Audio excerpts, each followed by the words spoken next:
Actually, I don't have the Instagram till I'm friends with the DJ, but it's all good. All right, Oh. are we live right now? Red leather, yellow leather. Red leather, yellow leather. Hello. Is it me you're looking for?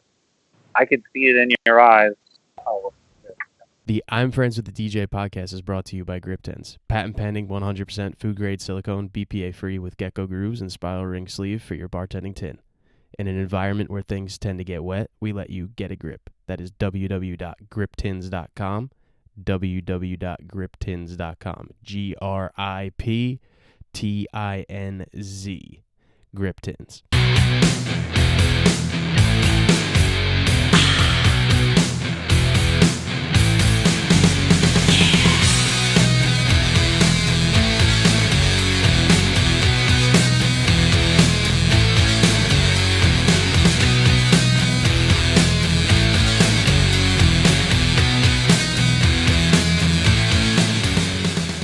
That's right. We are live. I'm Friends with the DJ, episode 3, and we have our special guest this week. We'd like to welcome Dario Valli, my fucking guy, my fucking Gavone, my guinea, my doing? fucking Whoa, brother whoa, from whoa, another... whoa, whoa, whoa, whoa! Don't use the hard G. Dude, I'm not a Fatalian, so I can. So my boy Dario, what's up, bro? How you feeling?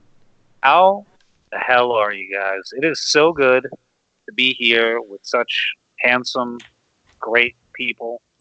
And I can't. gotta I say, can't. Mark's hat. He's got the tilt. Can we We got the notice tilt going on right now. You know what? I actually got inspired by a lovely TV show on Netflix called Tiger King. Oh Never my heard God, he has That's another my one. joke episodic. Yep, got a couple different hats today. I've So never shout out heard to of the them. show. Carol Never- Baskin did kill her husband for sure. That's confirmed. Never heard of the show. Never heard of the show, for real. All right, let's get into this. Let's take a deep dive. So once again, guys, thank you for coming back. I'm Friends with DJ, episode 3. So Dario, we got Dario, we got Caldwell's finest over here, Mr. Dario Valli. Last name is Valli. Might sound familiar. I think there's somebody that makes music a while back with that last name. Right? Like honestly, Dario, as much as you hate it, like it's something that has to be said. You are the grandson of Frankie Valli of Is that true? the Four Seasons. The Four Seasons fame. There's a lot of rumors going around, and it. No, it's true. It's true. Yeah. Wow. He's been my grandpa as long as I've been alive. So That's amazing, bro. That's pretty legendary. Yeah, I Yeah. mean that. I mean, honestly, leading into that probably kind of piqued your music interest. I would assume, no? honestly, I mean, my whole family, we grew up on music. It's been something that's been in my life ever since I can remember. My dad was in music. My mom was into music. My whole entire family. My sister is in musical theater, and obviously my grandpa. So we come from a lot of musically inclined family. Not me, but my family. That's awesome. And I saw your sister. I know you guys always post. She's in Jersey Boys, right? Yep. She just finished. She was with the off-Broadway production of Jersey Boys. She was killing it. She played your grandma, right? She did. She did play my grandma. That was. That had to be. We should have had her on. Fuck. I know she's way. I don't. You guys lost. That's that. pretty crazy. Took me instead of her. Shout out Olivia Valli. Shout out Olivia Valli. Yeah. Love you. Wow. So that's awesome, man. I mean, not gonna lie, I really wish I had that like fundamental background when it comes to music, and I feel like the support of your family and kind of what you do and kind of how you got started must have been so great and such a foundation, when going through life with this. So I would love to know kind of how you got started, like why DJing, grandfather was a singer, family does music. I'm pretty sure the rest of your family like plays instruments, right? Like wasn't your father a drummer? Yep. Wow. So why DJing?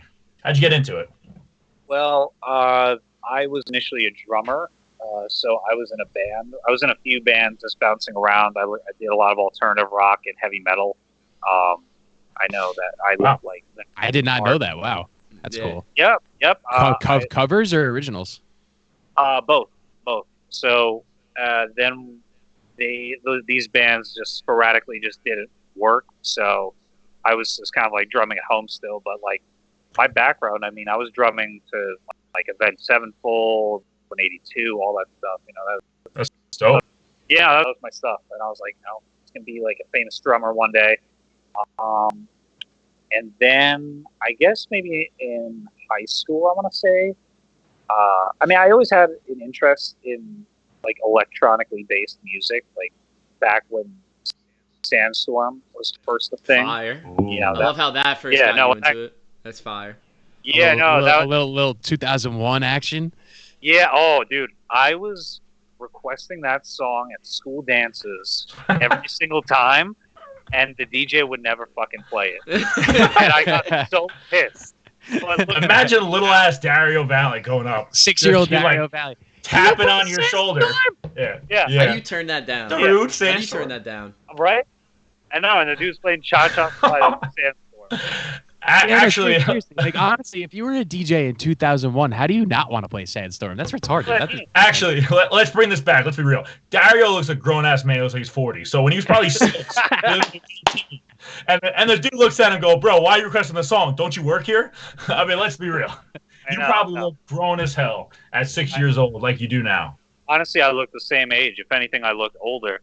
But now I've just been moisturizing. That's why. But no. No, but yeah, pretty much. The case of Benjamin Button. That is my life. Except I just age like milk in the sun. Summer. But besides that, you know, no. But in hindsight, that's pretty hilarious. Suggesting Sandstorm, and now you roll. So looking back on that, I'm like, still that fucking guy didn't play Sandstorm. What a dick. What a dick. So you got into DJing in high school? Yeah, in high When did you school. get into DJing? Well, from there, I mean, again, I always had an interest in electronic music, and then I want to say I discovered YouTube in high school, or not. I don't want to say I discovered YouTube, but the after movies were a thing. Like, you know, like there was always festival season, and they have their after movie. So it'd be like Ultra. They still do them now. Yeah, they still do. But like this was like when Ultra and Tomorrowland was a thing. And at the time I was like, this looks crazy. This looks insane. I'm like, there's no one knows about this. I'm like, why is this not a thing yet in America? Like, this was maybe 2010, 2011. Mm-hmm. Okay. And then I linked up with So my you one. really got into there, like, because Ultra 2010 is like what, a couple thousand people, not even. Exactly, dude. Exactly. Really? So, It wasn't. Wait, back then it wasn't that many people. Oh yeah, dude. You need to go on YouTube and look up insane. Tomorrowland. Look up Tomorrowland 2006 and look up Sebastian Ingrosso's Steve Angelo's set, and it's in the same spot that it's in now currently, and it just looks like this random ass open field. I forget what they called it. Hold on, let me look it up. That's But there was insane. it was like Next or something. dude, Just look up you got to look up like Ingrosso So Angelo. did that not really blow up until like Swedish House it's- Mafia, like I Right? would Yeah, say exactly. 2012? 2012 is when it really Exit. started. Tomorrowland used to be called Exit. Look up Exit 2006 Ingrosso Angelo back to back. Holy Exit? fuck. Wow. It That's crazy. Freaks you out. So when I first saw the Tomorrowland was like Laid Back Luke. It was when one. Yes. It was when One by Swedish House Mafia came out, and I saw Laid Back Luke Ooh, made that this. song got me into it. Yeah, throwback to episode 1. Merkel exactly. Episode 1. He made Seven Nation Army out of the melody of Yeah. bro. He was I think I have that. dude. It's sick, but he did it live. Like he queued it course up and he Laid Back Luke's the fucking bro. man. I was like, God damn, that shit is crazy. So like that's when I first saw Tomorrowland. I think that's the earliest when I saw Tomorrowland, but I haven't seen like 20. I didn't realize it was so dead like that. Oh, yeah. No, dude. I mean, see the growth. I mean, and kind of the peak of festivals, because I don't want to say that we're on the downward with festivals, but definitely, I think after Big Room and Progressive House kind of had their peak, it's kind of definitely been fluctuating a little bit, in my opinion. But I mean, it depends on the act though that they're booking at this point. If they're just sticking to big names, like, I mean, I don't mean to throw shade at any big artists, but like, you know, like Afrojack back then is different to Afrojack now. And so 100%. you're, you know, and you're still booking Afrojack now. And I mean, He's a completely different vibe now. He's a completely and different vibe. I think the thing is too, all those guys when they were getting booked then, they were on the come up. Yes. Now they're on top of the world. So just you keep on booking them. I think it's coming to a point where give some other guys some shot at main stage. No, Like give them a shot at a main stage act. Like let fucking Michael Beebe go back to back with whoever he was going to go back to back with at Ultra this year. Put that on the main stage. It's going to fucking go nuts. I think Dario, did your mic cut out? Hello? Are we good? No, he's good. He's good. I saw his voice moving. It might be on delay. So actually, Dario, I got a question too. I just want to talk about your DJing style a little bit, because me and you, like, I feel like me and you, we connect on a level when it comes to like when you played. I remember I was at Batagra and you were DJing at Batagra. Like a Brokeback Mountain level, right? Yeah, like just some kind of love we have. Yeah, Merc, you're the one with the cowboy behind closed doors. So Can I get a? Oh yeah. Oh, yeah. There we go. Just wait for it. But like when you were DJing at Batagra and like you're playing and all of a sudden I hear fucking Relight My Fire come on. You guys, Fish Merc, you know that disco song Relight My Fire or no? I believe so if you played it. Not like off the bat. So it's this old disco song. It's a classic, and like he has talking about Take That.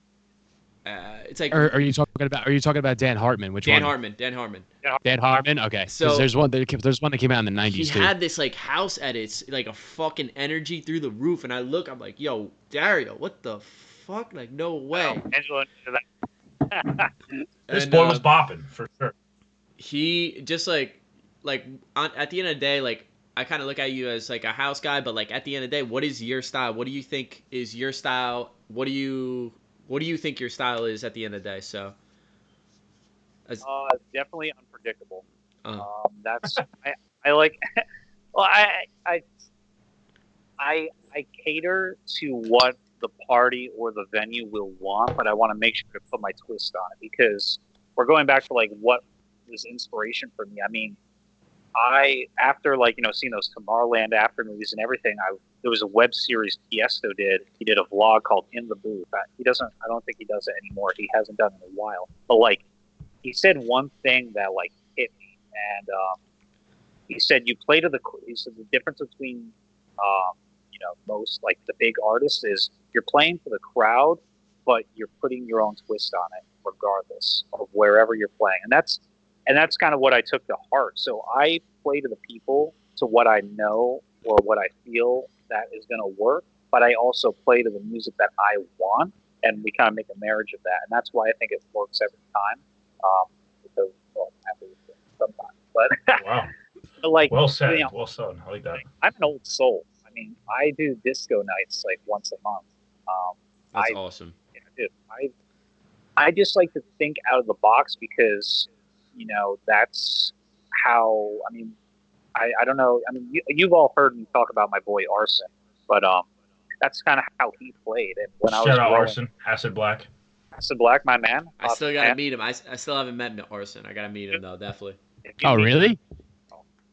He's fantastic. It's like I've heard about him before summer, like, cause he's a good dude, man.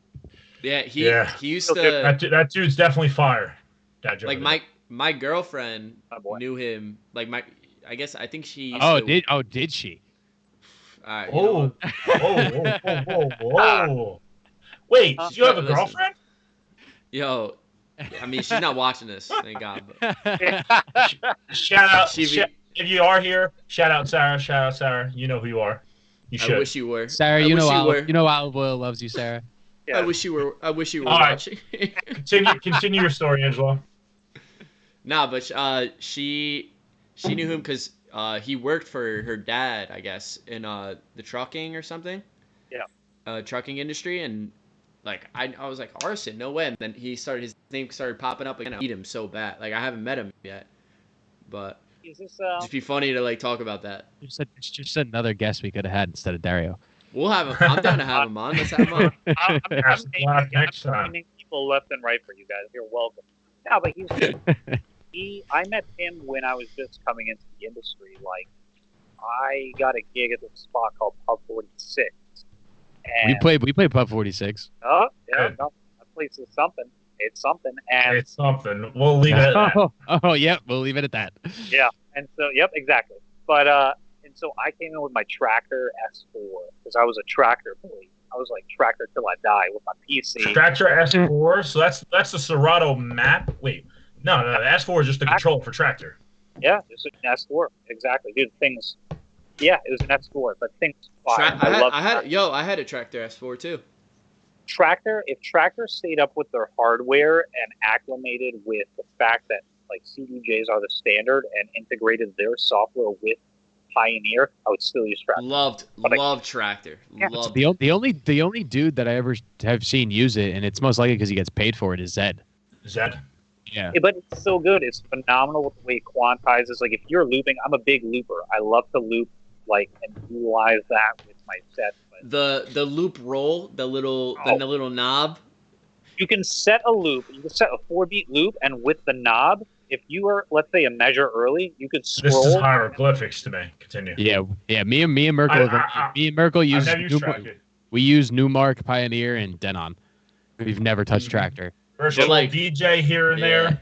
But like Serato. Tractor software is fun Tractor to mess box around. engine. I have an even amount of time on Serato and Tractor now. But I was on Tractor more than Serato for the longest time. It's on there forever. Wow. Actually, I remember one of the first house parties I went to in college before I even started DJing was an NJIT one, I think. Yeah. Probably in And JIT. it was NJIT, maybe Yeah, like NJIT. it was like a teak party or something, and the kid was using It was Tractor. on Martin Luther King Drive, right? Like the big. So yeah, That's one of the frat row. yeah. Yeah. bro, that, I remember the kid was using Tractor there because he played the Body Talk version of Mammoth, and I was like, what the hell is this? And so I went up to him and he was using Tractor, and I was like, whoa, what the fuck is this thing? I have no idea what's going on right now. Yeah, no, but real quick, it was I just want to give a couple shout outs real quick. Is that all right? We got Aaron. yeah. Oh, We got Aaron in the chat. We got what up? 2A run, shout out. we got Shout out to 2A Run. Greg. We got Greg, Shout my out boy. Folsom. DJ Ray. So Oh, what's good? You're right. that's right. Thank Greg you is guys still for here. shouting out. Comment in the section. We'll Angela, be doing this every week. Angela, you're the one that's shouting out, not them. Just so you know. Yeah, I know. Am I screaming? No. No. You said it wrong, but it's cool. Greg. All right. Greg is, It's a shout out, kid. One too many Greg beers. is one of the most talented. I just have to say this. Greg is one of the most talented DJs, and I'm not just saying that. Like he is fantastic. Greg. So much better than you. Yeah. Greg. Dario. For real though. All right, sorry. Continue, Sandy. Sorry. Greg's But, one of the only people. Greg and Dario are one of the two people that I would pay to go see DJ. Stop it. Olive oil, they'd have to pay me, or get. Ooh, Or How was your 21st birthday, kid? Was it good? Yeah. Yeah. open bar was good, so. Yeah. All right, so let's get back into the swing of things. We are interviewing man, myth, legend, Dario Valli, Caldwell's finest. So Dario, Twice. we had a little bit of topic when it comes to like promoting yourself, branding yourself, when it comes to the social media aspect, and even yourself. And you have just one Instagram, right, for your personal as well as your DJ, correct? You don't have two different Instagrams. I've had that conversation with you before on how to promote myself and how to get to other places. And I know we had at least similar views, but different in other ways. I know you take a very strategic approach. So you keep of trying other venues. Like, do you have a process? Do you let it play out? Like, I feel like you let it play out. I go with the intention of meeting people. I think if you go with the intention of I'm going to get booked or I want to get a booking, yeah, it's in the back of my mind. Like, yeah, it'd be cool to play here, but I'm not going to talk to people for that reason because you can feel that. I mean, Angelo has seen it firsthand of people, DJs who do that, and frankly, it's so obvious. I mean, oh, and you guys too. You guys too have seen it. And I'm very straightforward with it because if you're trying to push genuine relationships with people, but you're only looking to manipulate in a sense to better yourself or work, I just think that's wrong. I mean, I understand that you want to hustle for your work, but there are ways of doing it. Mm. And you're just faking friendships with people to get work. I think that you need to really reevaluate your life, to be honest. But I mean, we definitely agree. We I definitely think agree. that's it. We were talking about it earlier, and we were just saying that if there's a place that we want to play at, necessarily, we're not just going to go in just to try to do that. We're going to go in. We're gonna go early. Number one, we're not going to go just to party. We're gonna go early. We're gonna meet the people that are working there, see if they have mutual friends that we know, and then just kind of take it from there, and not necessarily like we want to just be friends with those people in general. You know what I mean? As long as we like them, like we're just going to try to be friends with them regardless whether or not we get booked there. Yep. And Dario, we've talked about this so many times too, like that situation, and just like we've kind of learned off of it. I feel like seeing that, Yeah. you know what I mean? Absolutely, we have. And I mean, look, I think there's a balance. There are certain times to push certain mentalities with that, like more of a relationship, more of a business end. Like when I was shooting for Atlantic City the first time, I went in just, shaking hands, blah, blah, blah, getting to know the people. I was introduced to certain people involved in the upper management. And traditionally, you don't have that opportunity, but I did. And so I took it and I talked with management. And it took me 6 months to get my first booking in Atlantic City. I was talking with you guys about it. How did that play out? Like, did it just like they reached out to you like 6 months later? Like, were you following up with them? Like, how did that work? I followed up like a madman. Not like every single week or every single day. But Okay, like, so you did do a lot of like following up. yeah, you Okay. got. Look, they're not. I think people are so afraid to follow up for the sense of afraid to that they're too pushy or they're going to ruffle feathers. But look, man, I mean, if someone else is going to do it, why don't you do it? Like, just don't be afraid to ask. And if they get back to you, they do. If they don't, just follow up again. It's like, All right, that's an interesting take, because I wouldn't say that for me and Kev at least, we don't really do that necessarily. I think You guys- following up is the good way. I mean, if you get the right vibe, like I think we're all people that we yes. get Very it. situational. We for get sure. They were it. We also- get a good vibe. So like, Yeah. listen, at the end of the day, people are busy. Like, whoever's Right. working, everyone's busy. Everyone's was- got stuff going on. So like, if you're getting a good vibe, then yeah. Like if you're really like the way I go about it, if I'm really fucking with a person, and no homo, like if I'm really fucking with a person, and Oklahoma. like Yes. I'm being just like it's cool, like we're homies and everything, like, and they're not following back with me, they're not answering my text, like I'll be like, yo, what the, like, yo, just following Yeah. up from that last text, like they just want to make sure like everything, like there should be a reason why they're answering, you know. I feel like the only time they're like I'll text them back is if I'm kind of confused, you know. If I got if I got a good vibe on the first take and stuff, like that's when I'll reach back out to them. Yeah, like the people that I talk to for some of my bookings are on top of the totem pole, so to speak. So I understand that they're busy, and I've had conversations with these people of, hey, am I following up too much with you? Am I annoying you? Like, no, we're just very genuinely busy people. We appreciate that you follow up with us because, I mean, what's the worst that's going to happen? They're going to actually respond back and say, no, we are not interested, or not responding back ever again. Mhm. You don't do that. You're just like, why not? So, and that was my approach. I was like, let me just keep following up. So I did, like once a month. It's like, hey, checking in, blah, blah, blah. sucks we could stay or get it. Would you send them like available dates? Would you make it more business or personal? Like, hey, checking in, how things are. I Like, both.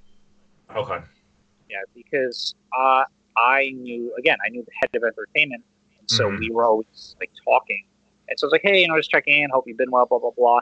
And then I get down to business because again, these people are extremely busy. They don't want to go through a fucking a 3-page essay of like you beating around the bush. Get to the point. Why are you here? And with Atlantic City, I just told them flat out, I was like, look, whatever works for you guys, let's make it work. Because I am not in a position of leverage to where it is advantageous to send your calendar to show that you are working. But for Atlantic City, for my first time, I was like, you're going to move stuff around. Absolutely. I mean, it worked that they booked me on a Sunday. So I was like, okay, I'm definitely, you're usually not working on a Sunday. Yeah. Especially like a Sunday at 11 p.m. So, but it was awesome. And it showed, at that point, I kind of realized that you can really, I mean, it sounds cheesy as hell, but you can accomplish anything. You really can, because I had so much help, like, oh. You all right, Fish? You got a little nervous over there? Nah, I hit my fucking microphone all over. Dario, he's getting nervous, bro. I know, but his legs are shaking.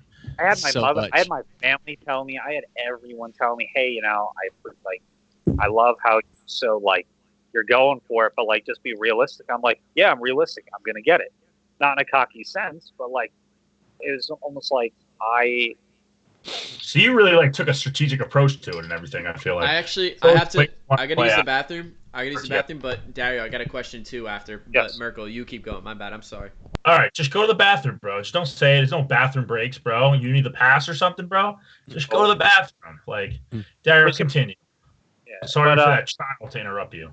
It's so rude. That's horrible. Going to the bathroom. That's so selfish. Yeah, so it seems like you do have like a strategic approach when coming to like look to places in the sense of like, you wanted Dare or you wanted AC. You had a plan, you met them, you came off, very friendly and like networking in the beginning, not salesy, but you did have an aspect of that sales process in the sense of selling yourself, following up with them, like working towards that brand. So me and Fisher, just before you go into a little bit, me and Fisher have never had that opportunity. Like we've never done that route. I mean, from my 9 to 5, I'm a sales rep, so I've seen that side. I know that there's a side, and like that is a way to get business 100%. But what we see we see the opportunity saying like, is it worth it to push something that shouldn't come naturally? Like we feel like people will ask us to play at the places, and we'll get the opportunities through that by like staying in our lane, like doing what we got to do, and kind of making the best of what the opportunity we have out there, and just keeping the relationship alive via like we're not working on a Saturday, on a Sunday, and we will go to that venue. We'll say what's up to the guys, like we're more of like in people person when it comes to things like that. And I am too. I like to show face when I can, but. Right, it all comes down to availability. But Atlantic City is different. And for me, the reason why I was also pushing was because we had a conversation beforehand. I was like, hey, I do this. I can send my information. I sent them a full EPK, all my information, and then they followed up with, let's book you sometime. We were just honestly talking about that too, that we were talking about EPKs and that kind of Instagram. Like the difference between EPK and Instagram and like Instagram has kind of turned into the new EPK. Appreciate that, and yes, but you don't want your Instagram to be your only definition of your product, because in EPK, all it takes is one venue to ask for an EPK, and then you need an EPK. That's all it takes. For people who don't know, for people who don't know, EPK is electronic press kit, so it's kind of like your summary as a DJ, your resume as a DJ. It's your DJ resume, yeah. I agree. I think like Instagram EP, like it could be part of your EPK, but you should definitely have an EPK as a backup, I should say. Just just have it just in case. You know, like because Yeah. Always be prepared. Always be prepared. If someone asks for an EPK and you don't have it, you're gonna have to go make a new one. You know. Well, and you know why as well. And I literally got off the phone with people. My one friend who plays in Atlantic City. He's been doing this. You know, played in Las Vegas and shit. And it's so simple. Again, these guys are so busy. They might not even have the time to look up your name, scroll through, you know, and see what places. Because you might have some personal pictures. You might have this. And before you know it, they don't have a list of what you've been doing. An EPK, one sheet. These are my venues. This is what I've done. Blah, blah, blah. A little bit about me. Bam. That's it. And you already have that. And yes, an Instagram could be a form of an EPK. But when you're on that professional level of a potential Atlantic City or something, in that case, they absolutely wanted an EPK from me. Mm-hmm. Yeah. That's a good point. That definitely is a good point. Making sure you are prepared on that. And we went over that, me, Angelo, and Fisher earlier, and kind of that conversation of the branding when it comes to social media. You know, we took a deep dive into Instagram specifically about like anything from, you know, in the sense of like, do you want a specific terms of getting more followers, or do you have a strategic approach? You know, what is like an optimal social media? Do you have two different Instagrams in the sense of one personal, one music? So we were definitely kind of going into that information, and I think it's a huge topic. I think it is the second best thing to promote yourself. I think the first thing is doing things in person, showing somebody in person kind of what you can do. But the second best thing is your social media and your brand and your audience and what you bring to the table on that aspect. Because, and this is the topic that I want to talk about, and this is kind of why I'm going to this a little bit as a rant, is I see that venues at this time look for DJs on the sense of being good and having that option of bringing people and bringing money into the venue. I feel like back then, and this is, once again, this is my opinion, this is my interpretation. You know, I could easily be wrong here because I really wasn't in that industry, in that nightlife. But I feel like back then it was more so on the aspect of being a good DJ will get you booked places. But now I see a halt in certain venues where they really look for the aspect of the person coming in to bring people and generate money for the place. And so having that social media perspective and the following his crowd is huge. Right, and they base all of that stuff off of your Instagram. That's what social media did to it. That's what social media That's how social media affected the club industry, the nightlife industry. That's why there's like, that's why there's people getting no money to DJ in the city. That's why there's people being like, that's why there's promotion in the city. That's why there's like social media changed so much shit about nightlife at the end. Yeah, it's for good and for bad. Yeah. Look, this is a lovely topic because I talked with Greg about this. I don't know if he's still in here on the Twitch, but I'm conflicted more so for myself because I know I need to make my brand better. I know I need to have a better following because I'm just below 7 followers for a DJ. That's very low. Which not if it's all organic, bro. But look, if it's organic, it's good. Let's be honest. For the places that we're shooting for, that's not enough. That's not enough. No, listen. Not necessarily. There's dudes play at DJs who have under 300 followers on Instagram. Fish. No, I'm serious. Of the day, yes. I mean, not Fish. I'm sorry. Dario. We went to this conversation. I love this topic. Let's go into it. You literally, but Dario, at the end of the day, you have a great, like, as far as people that we know, that everyone we know, like, everyone respects you. Everyone everyone like loves seeing you DJ. Everyone that I know loves seeing you DJ. So like, you're killing it. Like at the end of the day, bro, you could have 50 followers on Instagram, but you know the right people. You're friends with the right people. You've made relationships with the right people. You know, that will always trump an internet presence at the end of the day. Because we're in the hiring. Those are the people that you need to know. But I you agree could have 20,000 Instagram followers and not get booked anywhere. I agree Don't know with you. anybody. Daryl, I agree with you in a certain aspect, and we kind of went over this before you were here. It was definitely one of the dicey topics that we had, and it was the fact of like, there's people out there that have thousands of followers, 8K, 10K, but they're pulling 30 likes on a picture, 100 likes on a picture. You know what I mean?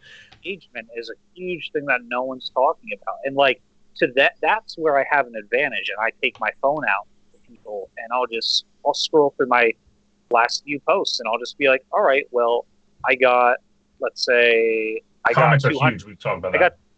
I got 219 likes on a personal picture. Okay, that's pretty good. I'm happy with that.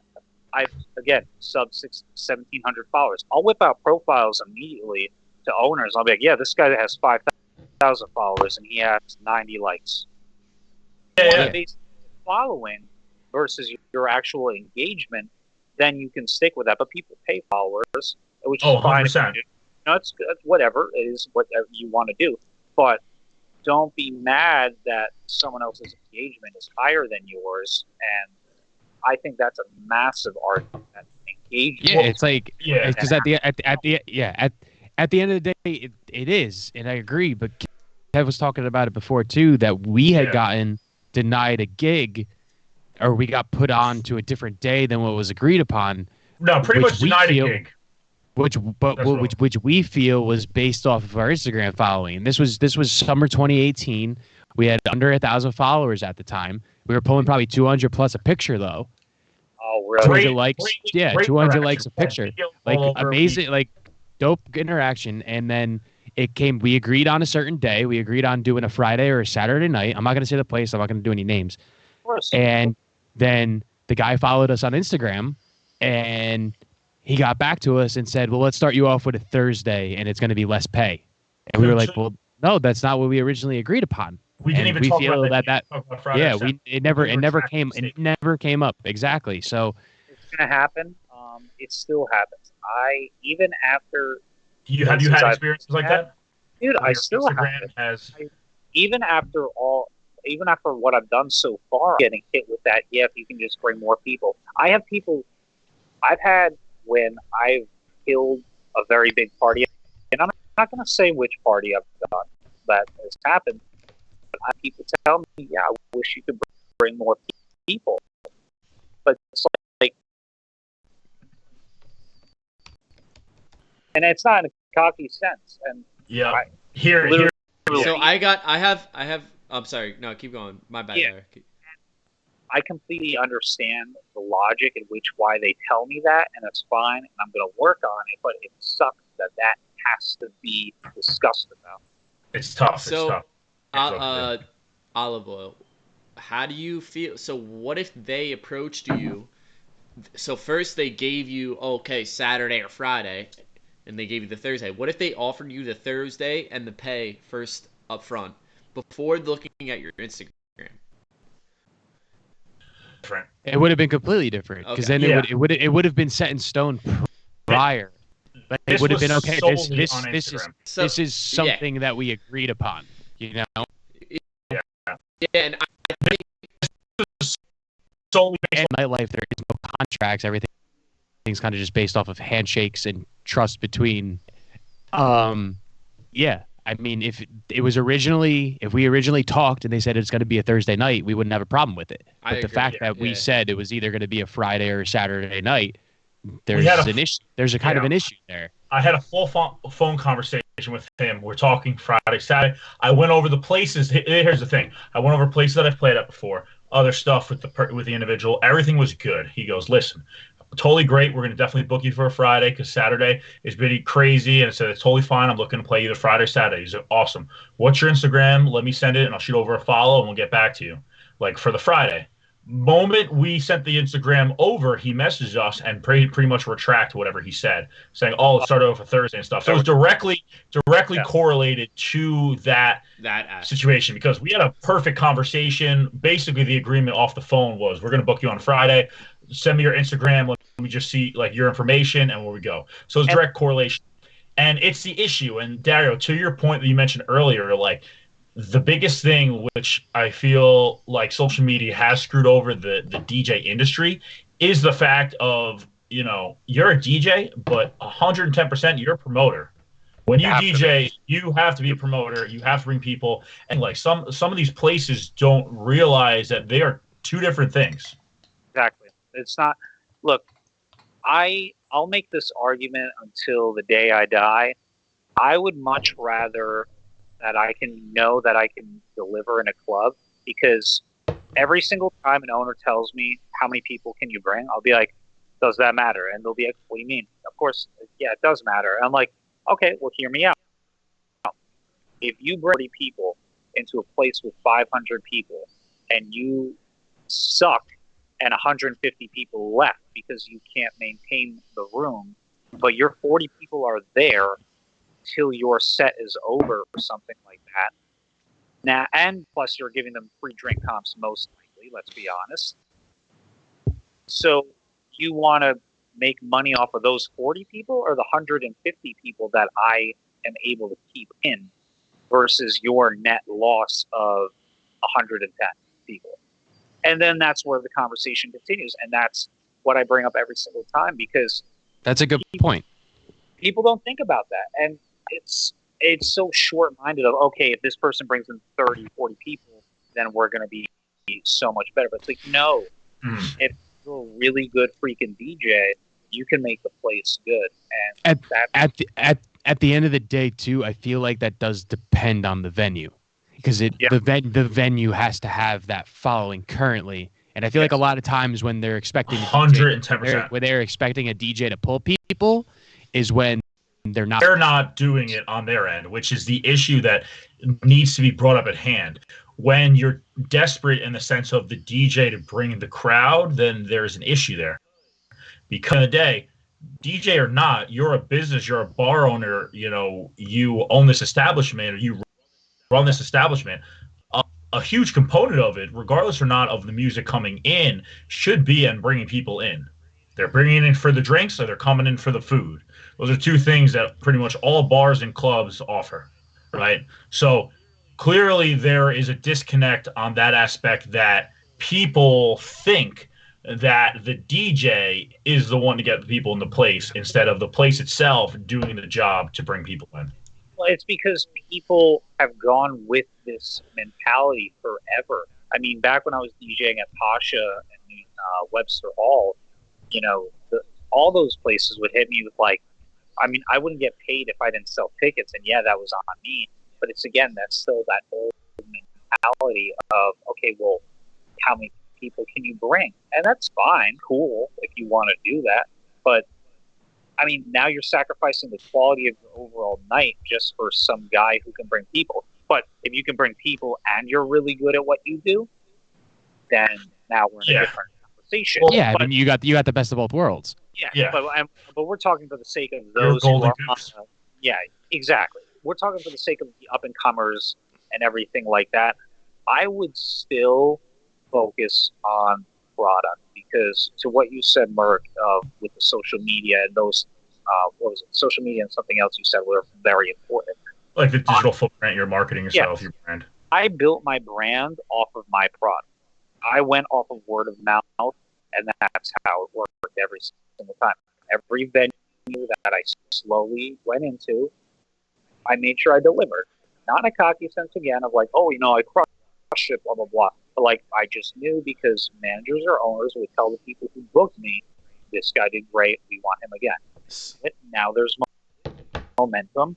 And I agree, because listen, like, just like that whole, if you're going social media fully and you don't have the skill to back it up, like, you're only gonna last so long. You're not gonna be around for that much. I'm not gonna lie. Expose yourself more quickly. I would argue you hurt yourself in the long term, because that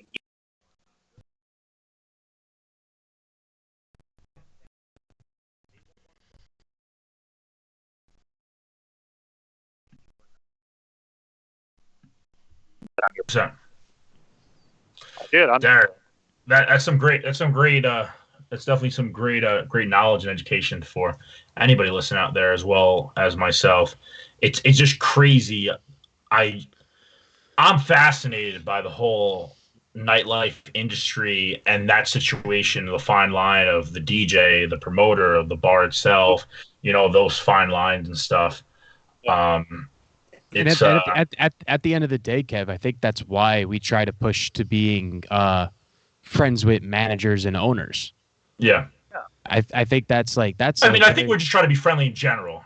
No, yes, But you're right. at the You're end of the right. day, But yeah. at the end of the day, we would rather be friends with those guys, those gals, rather than your promoters or if somebody else is doing the bookings. Oh, 100%. Because those people actually see how it because affects at the end of sometimes, the end of the day, that's only going to help you more. I mean, also when you're DJing, say early on, who's the first people you're trying to impress? people's gonna book you. Yeah. Even that, or even I'm saying bartenders, staff, like Mhm. whoever's Yeah, there. I mean, bro, we play at Green Rock every Friday. We always try to make sure that we're changing it up because all those bartenders are pretty much there every weekend. So we want to make sure they're having a good time too. Yes, Exactly. It definitely comes down to that. Like you And the can't fact you that you can't guys- you can't knock your staff. Your staff is your family, man. So 100%. I have to say though, the fact that you guys have not been complacent being at Green Rock for now a year and change, right? It's been a year and a little bit. yeah.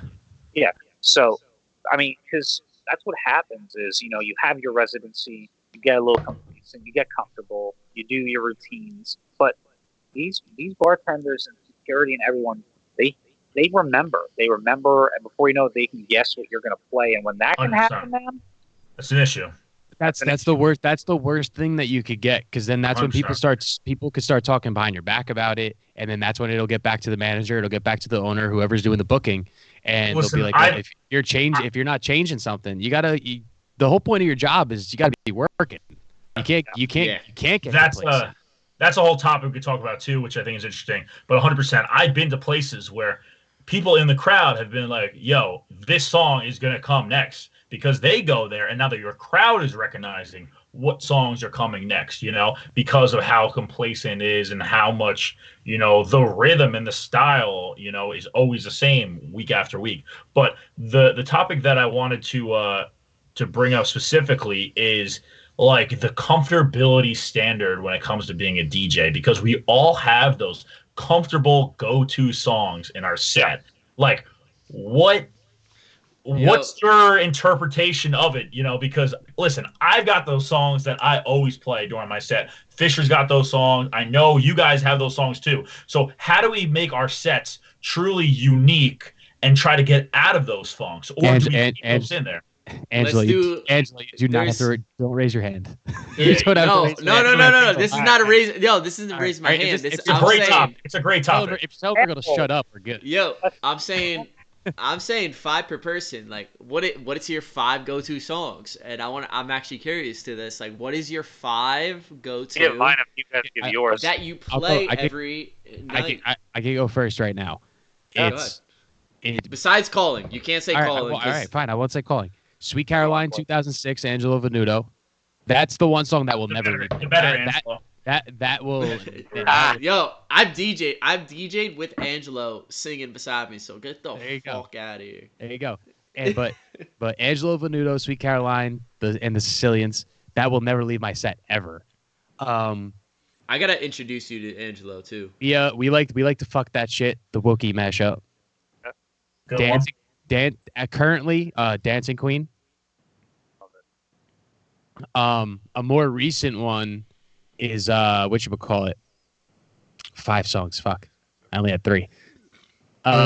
I actually can help you out because I obviously mix during those nights too. Yeah. I usually always play Love Is Gone. I do DJ. Yeah, I always play Love Is Gone. I play all the time. I play this Perez Brothers Pop Americano all the time usually, and I play Call On Me. Those are like my top 3 that I feel like I always play. We'll do 3. And I have the number 1 song that we always play during our sets, and it's my number 1 favorite song to get the crowd pumping right now is The Hardwell, the Eminem.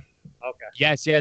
The Hardwell's without me remix. You always play Without that. Me, what is it, mashup or No, he did a It's a Harwell festival edit. Really? it's an unreleased festival edit that somebody remade that we found. need that? Yeah, it's But really good. but yeah, no, that I definitely want to hear you guys five, but we definitely need to have that conversation after about that comfortability standard because every DJ is comfortable in their own songs. Like, how do we get out that funk? How do we not become complacent in our sets? Because you always have those go-to songs that mix and work well. So we'll go over that after. 5 songs. Angelo, what you got? Um, like Or do I'm gonna, do three. yeah, I'm gonna say, like I'm not even gonna go like My Humps by That's a good song, man. Yeah, it's a good song. Black Crowd- Eyed it's a Peas. Like it's a party starter right there. girls go crazy. Like so My Humps. Uh, exactly. What's it called? I We just found a tech mix to that. I think I downloaded a Look at Merkel's Oh. little grin. Oh man, this is fun. I like this. I like But podcasts. I'm sorry. Take some Go ahead. Go. I downloaded a Hips Don't Lie tech. Ooh. Only the horn. Remember the horn in the beginning? Yeah. And then it goes into tech, and it goes into Pump Up the Jam. It's like weird. It's an original too. I'll throw that in there too. Pump Up the Jam. I always play a lot. I like that. Another one I want to say is I Want to Dance with Somebody. I have so many fucking Right. remixes. I usually play the Flamingo one with Oliver Heldens. Yeah, that's. I gotta Jared, give you got to start playing the Teddy Cream one, baby. Dario, what you got? What you got? What's the go-to songs for Dario Valley? Besides Grease, Frankie Valley. Continue. Yeah. This guy, I love the consistency. I play "Believe" by Cher. I play that all the time too. I play that all the time too. How do you Great you song. know that song Bro, is that coming? song goes song. off. Can't go wrong with that. "Crazy in Love" by Beyonce. That shit Good song. every time. And I'm gonna throw a curveball. I always still play this song no matter what the venue. Never Too Much by Luther Vandross. One of my favorite songs ever. You see, I have the edit. Have you heard the My Type edit with that? Yep, it's fire, but Luther Vandross's vocals cannot be beat. That's what I'm saying. You gotta go to Luther Vandross and then My Type. See The that? My Type edit. Okay. That's what we call Interesting. Dario. That's what we call DJ. In case you didn't know. I know. I just Yeah. press shit. Wow. I know. I'm just joking. So let's talk about complacency. Yeah. Because all of us do have those go-to songs, those go-to sets. Like, what do you guys do to switch up your sets from time to time if you play? Like I know. Me and Kev meet up every week, and we make a brand new folder of things we haven't played in a while. That's one of the ways that we do it. We'll specifically have a folder, it'd be like songs we haven't played in a while or songs that we used to play, and we'll go over even like new songs. We'll have a folder, be like, these need to be played, these need to be integrated in the sets. And what we do good too, which is obviously tough for you guys because we're 2 versus 1, is we play at different times usually. So it's never like I play at this specific time during the night. So It's just kind of like let me continue. I'll sometimes play songs that Fisher usually plays. And then obviously my transitions are going to be different because then I'll bring a song in that I play versus, he might play some songs that I'll play. You know what I mean? So at the end of the day, the song will be played, but each night, maybe it's played at 11 o'clock or maybe it's at 1:30 or maybe it's at, 10. So it does definitely switch up our sets and we don't get complacent in that sense that we're playing, the same songs at 10, 11, 12, Of course. Yeah, and it's like sometimes Kev will open the room, sometimes I'll open the room, and then Exactly. we'll switch. We'll switch because like it's just the plus of having 2 people, man. Like if Kev's DJing, then I could go around and talk to everybody who's working, like get the vibe of what's going on tonight, and then vice versa. It's fucking It's good. get somebody to DJ with, bro. It's fucking fun. But Darren, what do you do? Then we'll go to Angelo. Get a duo. I pick up on what I do, and I pick up on what my habits are very quickly. So, because I'm a creature of habit, I love habits. I love a routine regimen. Cheers, salud. But for me, I pick up on it, and I'm like, all right, well, I've been doing this like a week or two. This transition, let me change it up. And so I try to challenge myself. So if I think to myself, yeah, this is a song I will go to, I'm like, all right, well, let me try another song. And then before you know it, I just go on a completely different route. That's good.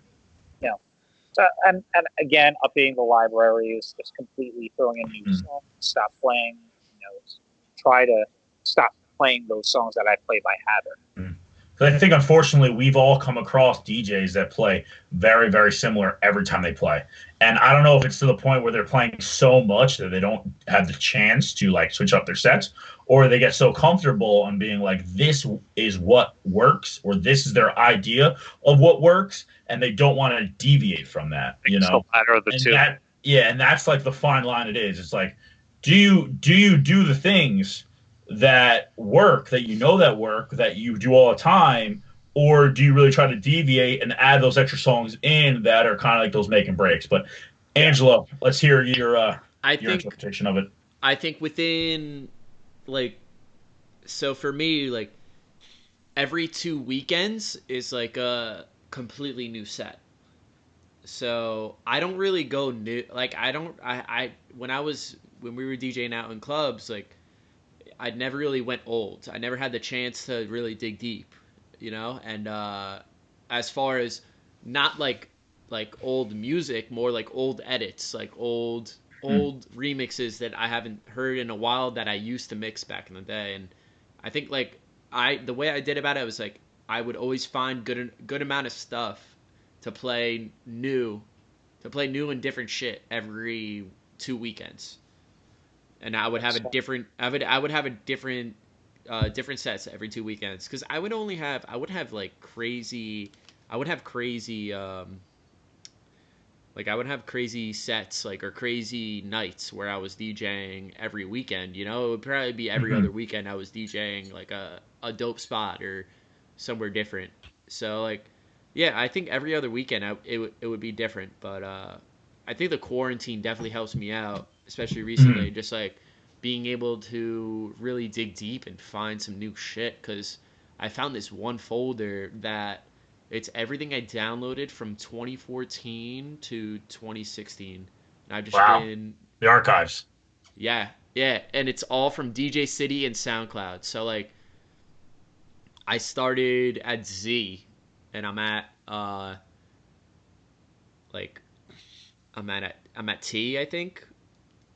And you got a ways to go. I got a long way to go, and I've been organizing it like ever since, and it's fucking.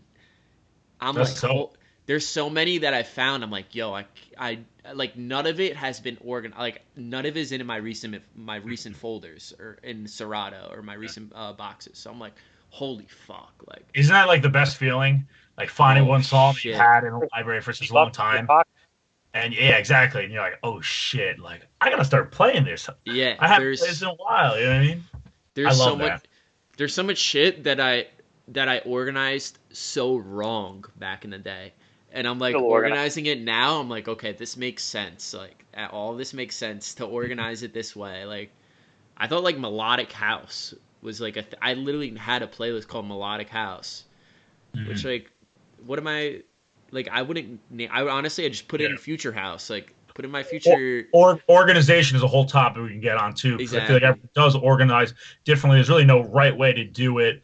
At the end of the day, it's personal preference. Yeah, personal preference and what you think can get you the opportunity to find your songs and deliver, I guess, the best set in that aspect. But I do want to talk about specifically with you, Dario, because you are the guest, of like goals. Like, do you have goals for 2020? Have you thought about like what you want to accomplish this year? Because I know you DJ, but you also produce, and we haven't really talked about that aspect and like your route in producing. Obviously, not getting super in depth with it, but that is an aspect from having conversations prior, something you're looking to develop and grow and get better at, which me as well as Ryan as well as Angelo are all trying to do as well. I mean, so just for example, for like me and Kev, it was for production wise, we want to get out more originals, stay away from the remixes. 2020 goal. We feel we did enough remixes, and we just have a couple of different places on our like scouting list that we would enjoy to play at. Yeah. So you don't have to say any names if you have any places that you want to go to, obviously. Yeah. Any specific goals for 2020? There are places Dario Valli? After we're out of this madness that is the 2020 quarantine. Let me say that this quarantine has completely shifted my goals. Yeah. In terms of now, well, same goals, but now a different order. Because this quarantine, I personally think it's going to go until July or maybe August. I mean, that's a very harsh reality that I think every single DJ, every single person in nightlife needs to understand right now of the possibility. If you're not financially ready for that, get another job. Don't, no, just don't. Yeah, we might as well segue all the way into that topic of COVID-19. Yeah. How has that directly affected you right now? What are you doing? Not to get obviously too personal, but whatever you'd like to talk about, like, what's that situation going on with you right now? How's it overcoming? What are you looking to do to stay afloat? Get your name out there still. Yeah, I have noticed I've actually still been building my following, if anything more, since I guess I've been on social media more. So I agree with that. We've seen the same kind of results. For you as well, right, Angelo? Yeah, no, I think just building and learning a lot, I think just on the behind the scenes aspects, Yeah, I'm noticing that there are the circle of DJs and nightlife people on social media right now is way tighter than what we thought. Like, yeah, we're friends with a lot of people, but the people who are actually participating, like in these live streams and stuff, I think there's going to be a shift in who is associated with who, all said and done, because we built a little bit of a live stream community. Like, I'll hop on Angelo's will hop on mine, we'll hop on another. I'll see Olive Oil, you guys will hop on someone, and I see you in that chat, we're chatting, and you built that community. But going back to, I guess, the goals, now with that being a reality, it's not necessarily venues. I think definitely if anyone is considering either music production and venues on the same list of goals, you should absolutely try to retain that relationship with those people that you've been trying to work with. But absolutely music production. Absolutely. That's what I've been pushing. For me, I pumped out some remixes from last year, but this year I want to focus on mashups. I want to focus on music that DJs would absolutely use. And that way, it's just another reason. So it's like, this DJ's talking to this guy. It's like, yeah, oh yeah, I know that guy. I actually used some of his music.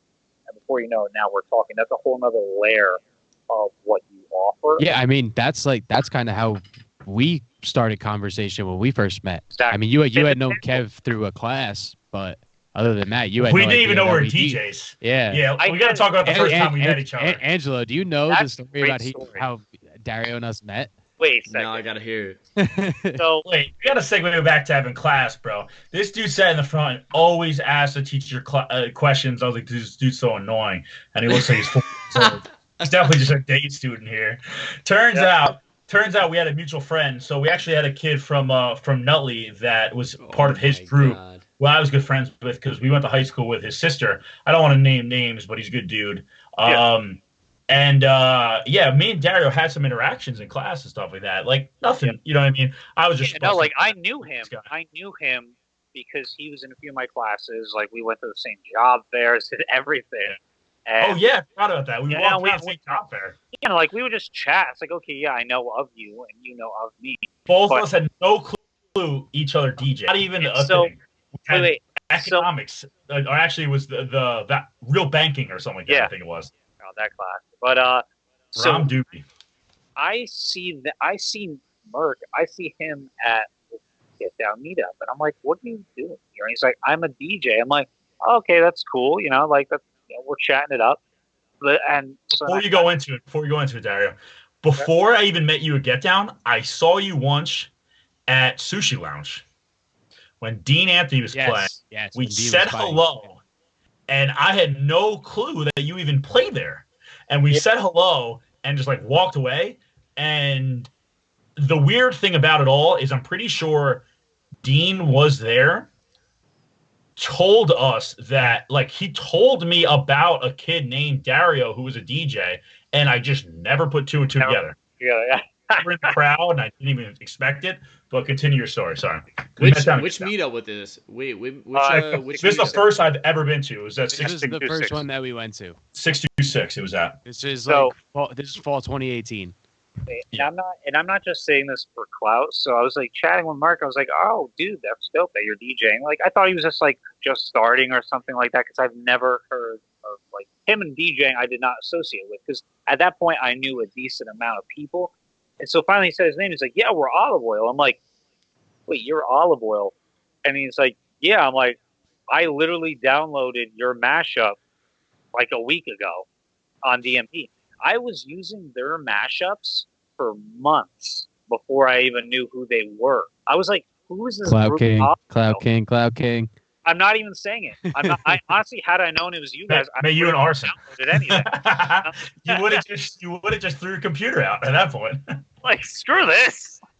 Burn the whole thing. We met you and Arson that day too, and it was so funny because I looked and double checked. I was like, wait, that was a kid I went to college with. We had economics together, and I was like, I remember even talking to you and be like, oh, like who you here with? Like who's your friend that's DJing?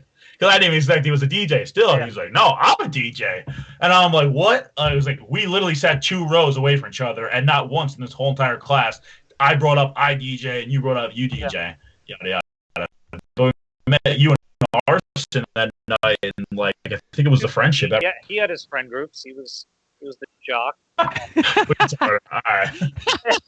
That was back in the day. So back in the day, that's how it was.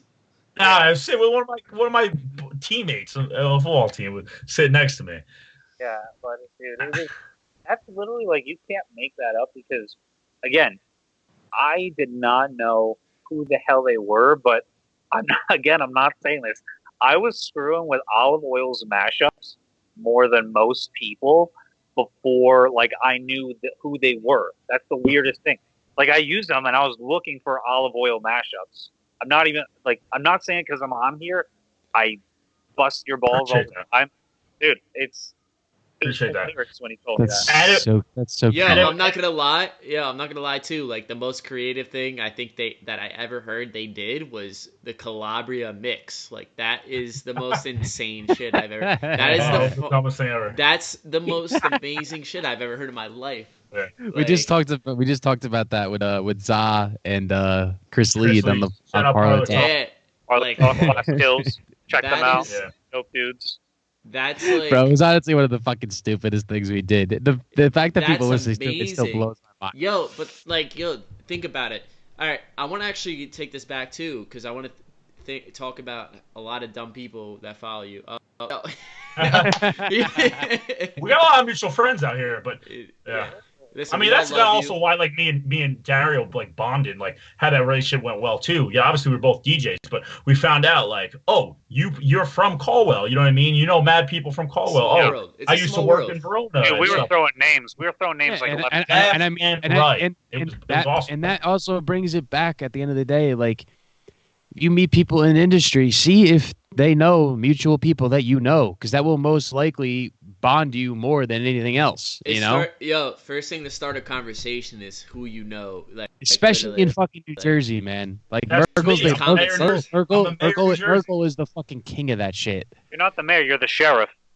I don't give Merkel a lot of fucking props for things, but he fucking crushes that shit like no other motherfucker I've seen. It's insane. Unfortunately, I do. I come off a little creepy sometimes, but must be nice being a duo. Must be nice being a duo over there. But Angelo, go back to what you were saying. Sorry. What were you saying? My bad. What was I saying? I don't know. you were going back to talking about I don't even know. I don't even pay attention to what you said, kid. I cut you off. You were talking about though the aspect of just keep describing it more. No, you were talking about the fact of some about our followers that you wanted to. Oh yeah. You wanted to bash our followers. Joking around. You want to shit talk the oil. Yo. So today's April 1st. It's April Fool. Can't get over the fact the amount of people that actually believed that you guys are splitting up. We are. On April 1st. April Fools. We are splitting. We are splitting. I already have an Instagram. We're doing this Swedish House Mafia breakup. We had our last set at Murph's. It's poetic. It's poetic. I messaged I messaged them immediately. I was like, just shut the fuck up. Yo, exactly. Yo, that was I was like, I opened this up. I would go, yo, you got to be a dumbass to fucking believe this. Dude. And here we go. You guys send me the amount of DMs you've got. You got Listen, what, 32 or something. Analytics play. Analytics play. It was 1,000% an analytics play. Our fucking profile visits went up by like 500. Social media. Our business. profile visits went up by business. You're manipulating. You're manipulating people. I got manipulated with a fucking Osprey post. So yeah, you guys see that one? The Osprey going around. Did you guys see that? Yeah, no, that's what did they? Would they? It says close? It says on Google, Osprey was temporarily banned due to a new occupancy order by Manasquan. They will be opening in summer of 2020. They're currently doing renovations. It will be open summer 21, and somebody photoshopped it on Google, and people got good with that shit. They did it really well. And I got some people pretty bad with it too. Oh my God. People, I can only imagine how many Shorehouse group chats, how many Belmar, Manasquan Shorehouse group chats got that this morning, and people were probably crying, probably tears out of their eyes. You know, hold on. I got a topic because I think Merkel's fucked this summer with his Shorehouse. He might be. Yo, he is fucked. What's your topic, bro? That's the topic. That's literally the topic. Your shore house. Coronavirus. Oh, my shore house because I have a shore house. I'm good. I'm good. I don't think so. What time? What? I don't know. I don't know, bro. When you get it? Memorial Day weekend. It might not happen. Yo, did anybody ID the kid in the top right with the Miller Lite shirt? Because my boy over here, a little banged up. You know what I mean? Nah. Listen, at least, I didn't spend money on a shore house. I'll tell you that. Ooh. Oh, it's supposed to be educational over here, not digs. Not throwing. All I know is you're getting hit with that emoji for that fight emoji. So what's up? You want to throw these hands? Come here, baby. Yo, come here. Same day shipping. But But in all seriousness, Dario, let's get back to business. What we were talking about, because you kind of have a unique style producing. I know you love the piano chords, the piano leads, that house vibe. Are you looking to stay in the production of house? Are you looking to do other genres? What would you say is the sound of Dario Valli? I just want to say I love piano leads. Love them so much. What is the sound of Dario Valli? That's what I want. I like melodic and soulful, so that's why I do have a tendency to lean toward a piano-based instrument in preference. But no, honestly, piano, I can go on a tangent. Piano, when there's a break of just when the keys are slapping, they're slapping on a break for house music, and then it comes in, I'm hooked. But I do have to say, I do love tech a lot more and more with each day, because I'm hearing some creative shit with bass screws and everything like that. I'm really good. Oh, wait till you hear what we're working on, baby. Oh, man. Oh, yeah, I never heard it. Oh, yeah. Oh, yeah. Dario, don't blow it for me. I can't believe Merkel's fucking giving it out to people. I'm so mad about that right now. You have no idea. I'm cringing inside. Yeah, I know. That's good, though. Another topic. No, another segment. That's good, though. That's Jersey. Cut in the video. I definitely want to stick with house. I love progressive house, probably more than 99% of people. Because, Big Room, with me, it was great, and I loved it, I appreciate it, but progressive house, man, I was brought up on that shit. I came into loving EDM truly when it was 2011, 2012 EDM. When we were talking bro, my favorite song still is Treasured Soul. Look it up. Fire. Is that Fire. Michael Calvin. My favorite, one of my favorite tribal songs is the Kreider remix of that. What do you call it? Tribal or jungle? That's tribal.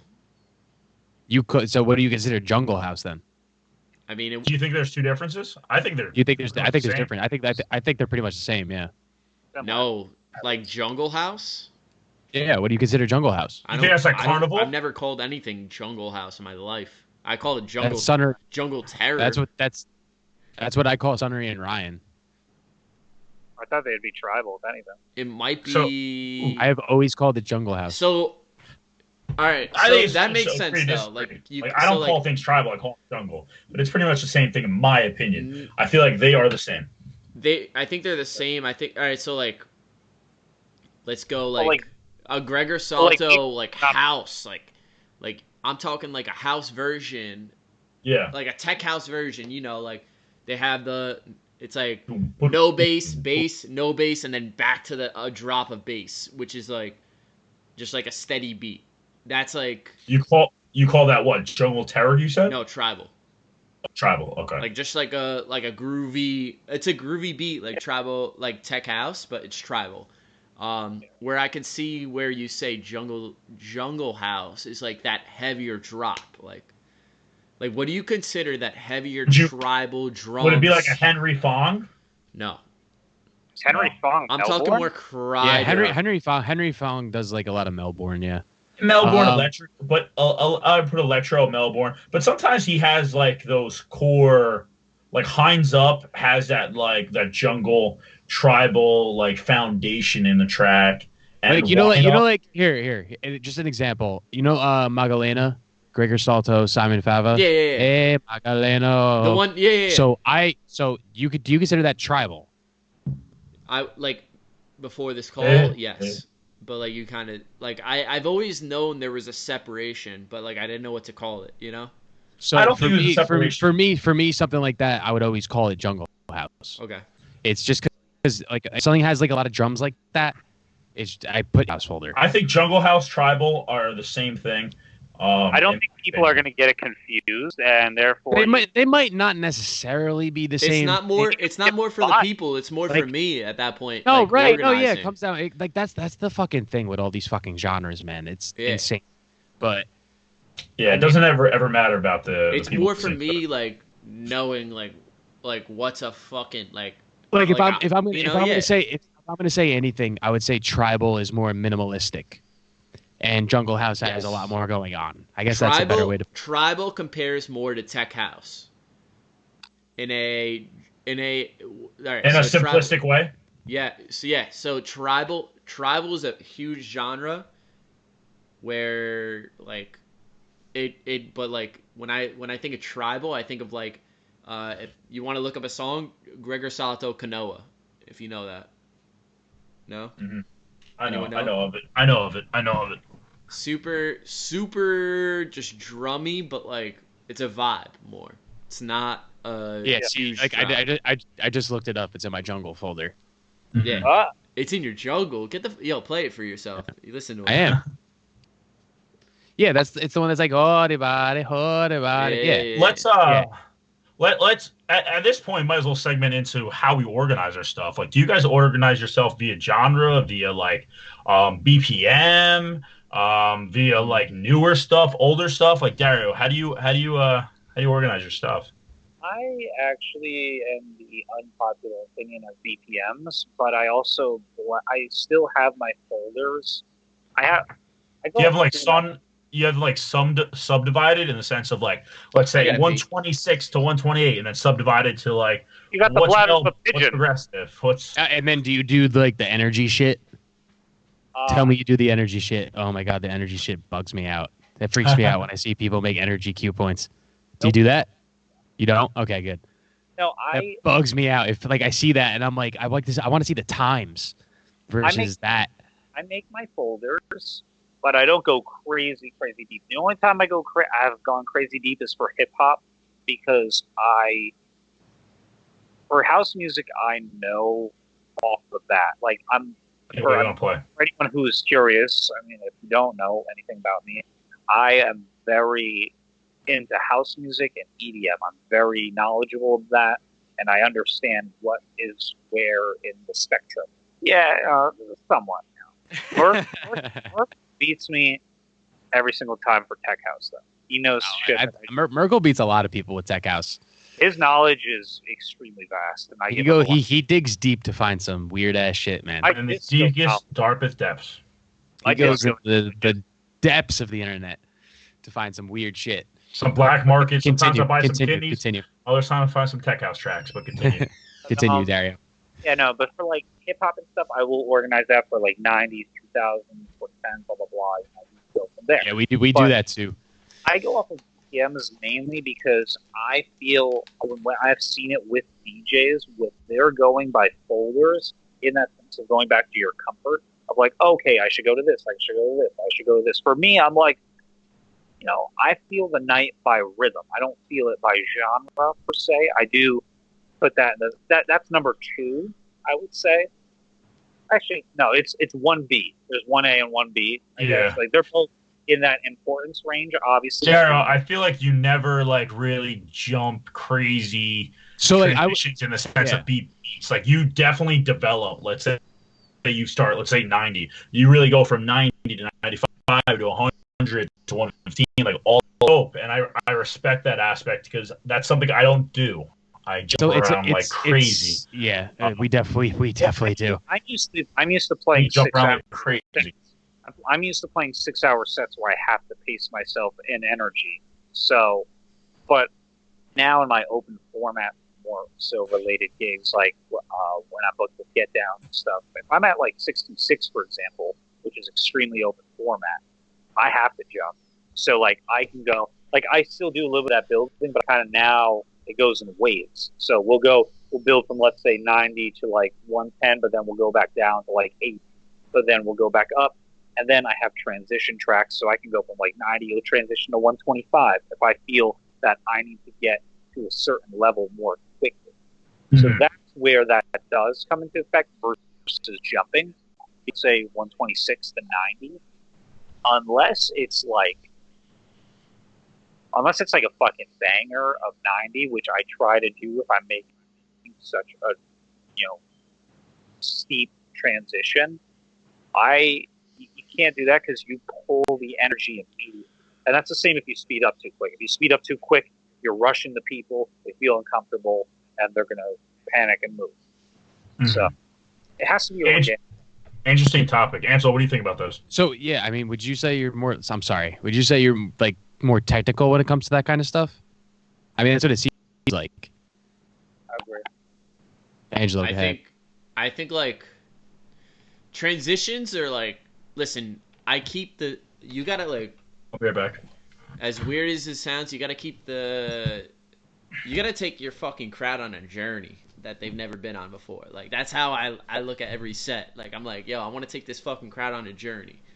So like what that really means is like just like, like you gotta stick within each genre and you gotta think about how each song is played, and each song has to lead to the next song, and go to the next song. And like when I transition, like I'll go to like my most recent best transition that I do is like it's uno by it's like uno dos dato.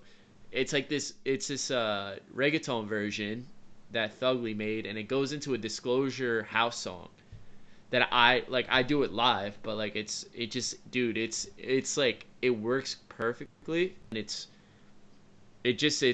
not too far out. It's 113 to 125, like, and it's dope. Like it's fucking sick. So I don't know, like I think just like you got to think about, like, I don't think technical is the way to go, but I think at the same time, if you're going within the same genre and you're not, like, from a non-DJ's aspect, if you're in the crowd, if you're going from I don't think BPM, matching all the BPMs and going for like making sure go from this BPM to another BPM is good. Like, you could smash a song and the crowd will still go good. You know what I mean? Yeah.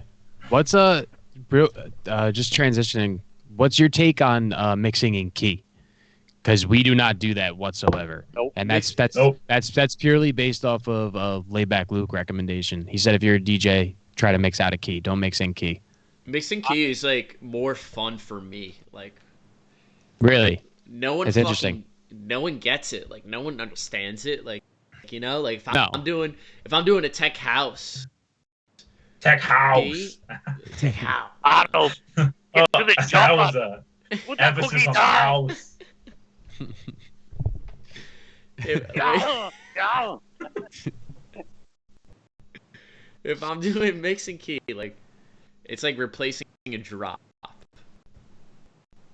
It's really it. Or I'm in tech house and I'm just like going one. If I'm really having fun with tech house, I'll go like if I'm going to I'll mix and key. But like I don't really take it seriously If I'm with my crowds. vocals over an instrumental, then That makes a lot more. That makes more yeah. sense. If you're doing live shit like that, yeah. You need to be in key or something like that.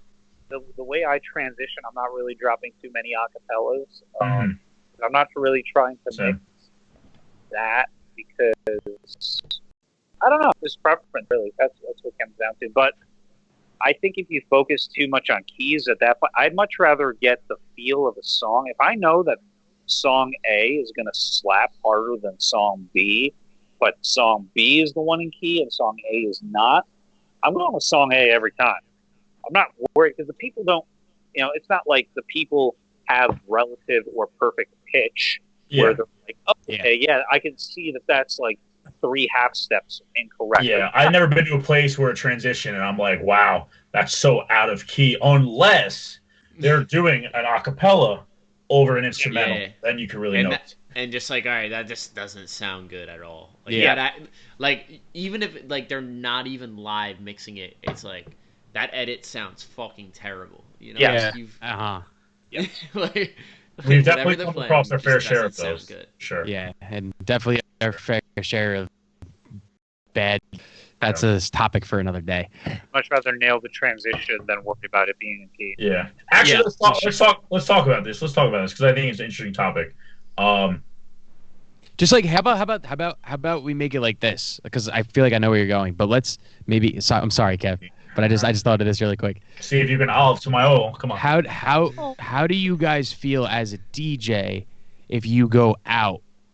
Do you get excited about going out, or are you going out more as a business aspect? Because I know for me personally, if I go out and I dislike the music, I dislike what's going on, I hate my life. I despise what's going on. I need to leave. I can't stay there much longer. I don't want to have conversations with people. Like, it kills me inside if it sucks. Like, perfect example, we went to visit our buddy who's going to Pace Law. Shout out Al Petraka. And one of the DJs was playing up in where is he? In White Plains, New York. Which is very cool. Which fucking cool dope, by the way, because they're New York State. They can stay open till 4, which is nuts. And they have like a mini Hoboken. Like, bro, this fucking DJ, the bar's still packed. The bar is still packed at 2:45, and this guy puts on a mix show and walks out of the DJ booth. I started losing my fucking mind. It was so disrespectful. I'm fucking screaming at the top of my lungs. And like before that, he was killing it. Like he was doing really good. And then he put on this fucking mix show and walked out of the DJ booth and left it on for an hour and 15 minutes. And I wanted to shit myself. I'm like, what the fuck just happened? Yeah, place was packed, place was jumping. It was cool. Dude, the only time you are allowed, don't get me started, because I'm in such a small minority where people are like, oh, you don't have a mixer, you just throw on. I'm like, no, I don't. Only if I have to do like an emergency by myself. If I wasn't here and I had to go to the bathroom or something like that. Like, then I do a mix show. But we don't play any mix shows. Even if we do an 8-hour set, 9-hour set, we don't play mix shows. We go song by song. Because I'll DJ while I'm eating. I'll have a plate in my hand and I'll DJ. I don't care because, again, they're paying me, and maybe because, again, we're on the we're all the up and comers, but we are the next generation. I think there's no denying that. And we've had this conversation before. I genuinely believe the next up, so to speak, is much tighter than people want to allude to. Like, we know majority of the people who are up and comers. You know? Oh, sure. Yeah, I mean. So, Mike. Really? My headphones got unplugged. Oh boy. Angelo, what are you saying? Where was that? Where was the mix show again? Like where was that or no? White Plains, New York, upstate. Okay, so yeah. Yeah, we were talking about business and pleasure. This was this year, and I went to go visit my friends. It was at the club I talked to you about earlier. How I was like, yo, I used my Instagram to kind of get an account. Yeah. Vanity, you said, right? Yeah, Vanity. So like I went to this club. The DJs were great there. They were good. But this is just like a funny story. Like I grabbed a bunch of napkins there, and like on the drop, I threw them up, and like the bouncer looked at me, that shit, like stop doing it, and like I was fucked up, and I still did it. Happened also Yo, at Osprey. like I did that at Osprey, and I got yelled at. really Almost, they yelled at almost you? thrown out Osprey. That's crazy. And one of the bartenders that we know works at Green Rock too, so he was like feeding them to me. He was like, At that point, like I didn't care. I was in Connecticut, so I was like, I would toss him up and like I would turn around. Like I'd be like, oh, it wasn't me. Like I would do it so quick when he wasn't looking. Like it wouldn't even be on a beat drop. Like it would just be like whenever this guy wasn't looking, I'm throwing them up. Like oh, yo, really quick, a napkin story too. Fucking, we went to see Fisher and Martin Eakin in Brooklyn, and bro, we went in like a bunch of stuff. So we just all met up with everybody, and like taking the napkins from like they had like a little like stack, you know, like just dinner napkins, like just for people to like put their drink on as a coaster. Yeah. We would go coaster to coaster and just take as much napkins every time they refilled them. And every time, and now Brooklyn Mirage, so the ceilings are huge. Yeah. It's not like Green Rock where like you're limited. They could go, bro. Yeah. We launched these things. They went flying, and everybody around us when we did it, what the fuck are these kids doing? Yeah, low-key freaking out. Half of them were probably on Molly. Oh yeah. Sure. But unless I feel like unless you're for real, you don't get it. Though. Yo, it's crazy though to think about like how we literally have that shit and no one else gets it. It's insane though. Like think about it. Like I feel like we could blow that up to the country like easily. I'll give you a funny story. Actually, it was brought up by Brandon Bovino. Shout out to him from Green Rock. He was on Parlor Talk with us. What was that? 2 days or yesterday? I can't remember. It was Sunday or Monday. It was 2 days. Long story short, it was Sunday, and he has had people come to Green Rock being like, "Oh man, this is the napkin bar," and they call it like the napkin bar. And it got stuck in our heads. Like we're gonna start promoting that. Like come to Green Rock, awesome. Napkin bar. You gotta start putting on that stuff. That's such a good plug. You know, even in all of Jersey, it's really not acceptable at every place in Jersey. There is a lot of places that do the napkins, and I feel like more and more will happen. But yeah, that's why I say like introduce to the country, like you see something within people in Jersey, like it's like at the end of the day, everyone's gonna love that shit. Like you gotta grow that within the fucking country. It brings insane. Like if I play somewhere and places they don't throw napkins, like ever since we started at Green Rock, like there's insane amounts of napkins getting thrown. Like if I don't see it happen, like if I play Calling, if I play Reload, if I play Tremor, and napkins don't get thrown, like I get disappointed. I'm like, oh man. Like fuck, this sucks. No, I want to see the napkins. All right, I'm gonna like Texas. It's been the first time I played there, it didn't happen. So like I was Arizona and Hoboken for those of you listening, not knowing. Shout out Texas, Arizona. Love Texas. Love everyone that works there, everything, staff and everything. The first time I played there, like I played Calling, it was good crowd and like there was no napkins. I was like, yo, what the hell? Like, and then like on St. Patty's Day, it was just napkins nonstop, boom, boom. But like, I understand what you're saying. Like, it's like damn, like fuck, like no napkins or no confetti. It really something as silly as throwing napkins around really Oh man. brings the energy here. I It's wild. I've honestly been able to play there a few times now. Shout out to DJ Ivan if he's ever listening to this, the homie, and you guys as well. Letting me hop on. El Patron. Any the Mr. Bud Light. Mr. Balai. We love you. Yeah. But I do have to say Green Rock is so ahead of most bars I think in New Jersey in general. I brought this up to like multiple bars in Hoboken that I've worked at. They're like, well, we don't know why like everyone's at like Green Rock or Pig and Parrot. I'm like, you know what? There's a common denominator. And they're like, what? I'm like, they have fun. That's all they care about. They have fun. They take care of their people. It's a friendly environment. Hmm. And that's what you guys do. It's always when I go to Green Rock, I expect to have you know how I could see Green Rock in the next year or two? Is this like celebrity like say celebrities in town, they go to this little bar in Hoboken, New Jersey. Yes. Pretty happy. That's how I look at it. Like with Eli.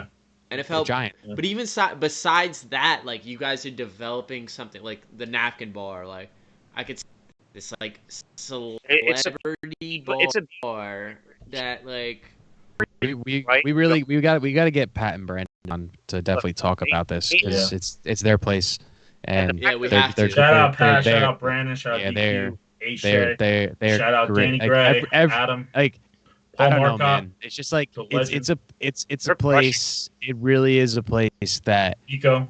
we played there one time, and ever since they welcomed us with open arms. Everybody who works there, like Ivan could have been like, nah, fuck these kids, like they suck. We don't want them back here, type of thing. So he could he could keep like whatever he had. I thought someone was knocking on the door, but I was. What? Oh, you were incorrect or you were erect? I was both. He's seeing monsters, ghosts, and freaks. Yes. Yes, No, my mashup. we definitely. I mean, I'd rather get them in person. I'd rather be able to do it in the bar, but I would love to, just because they're running the show currently. They're the face guys, and Danny Gray are behind the scenes still, and a lot of other guys, DQ, HJ, Nico. But I got a question for you guys. Talking about Hoboken nightlife, like, do you see Hoboken getting affected by the upcoming of like Jersey City and other areas, like when it comes to nightlife? And because it has always been like Hoboken, Jersey City, but I think within the last 3 years specifically, Jersey City has been taking a huge leap in terms of their growth and development when it comes to nightlife. Like both you guys have played at Ashford, and the place is huge, and it's mobbed.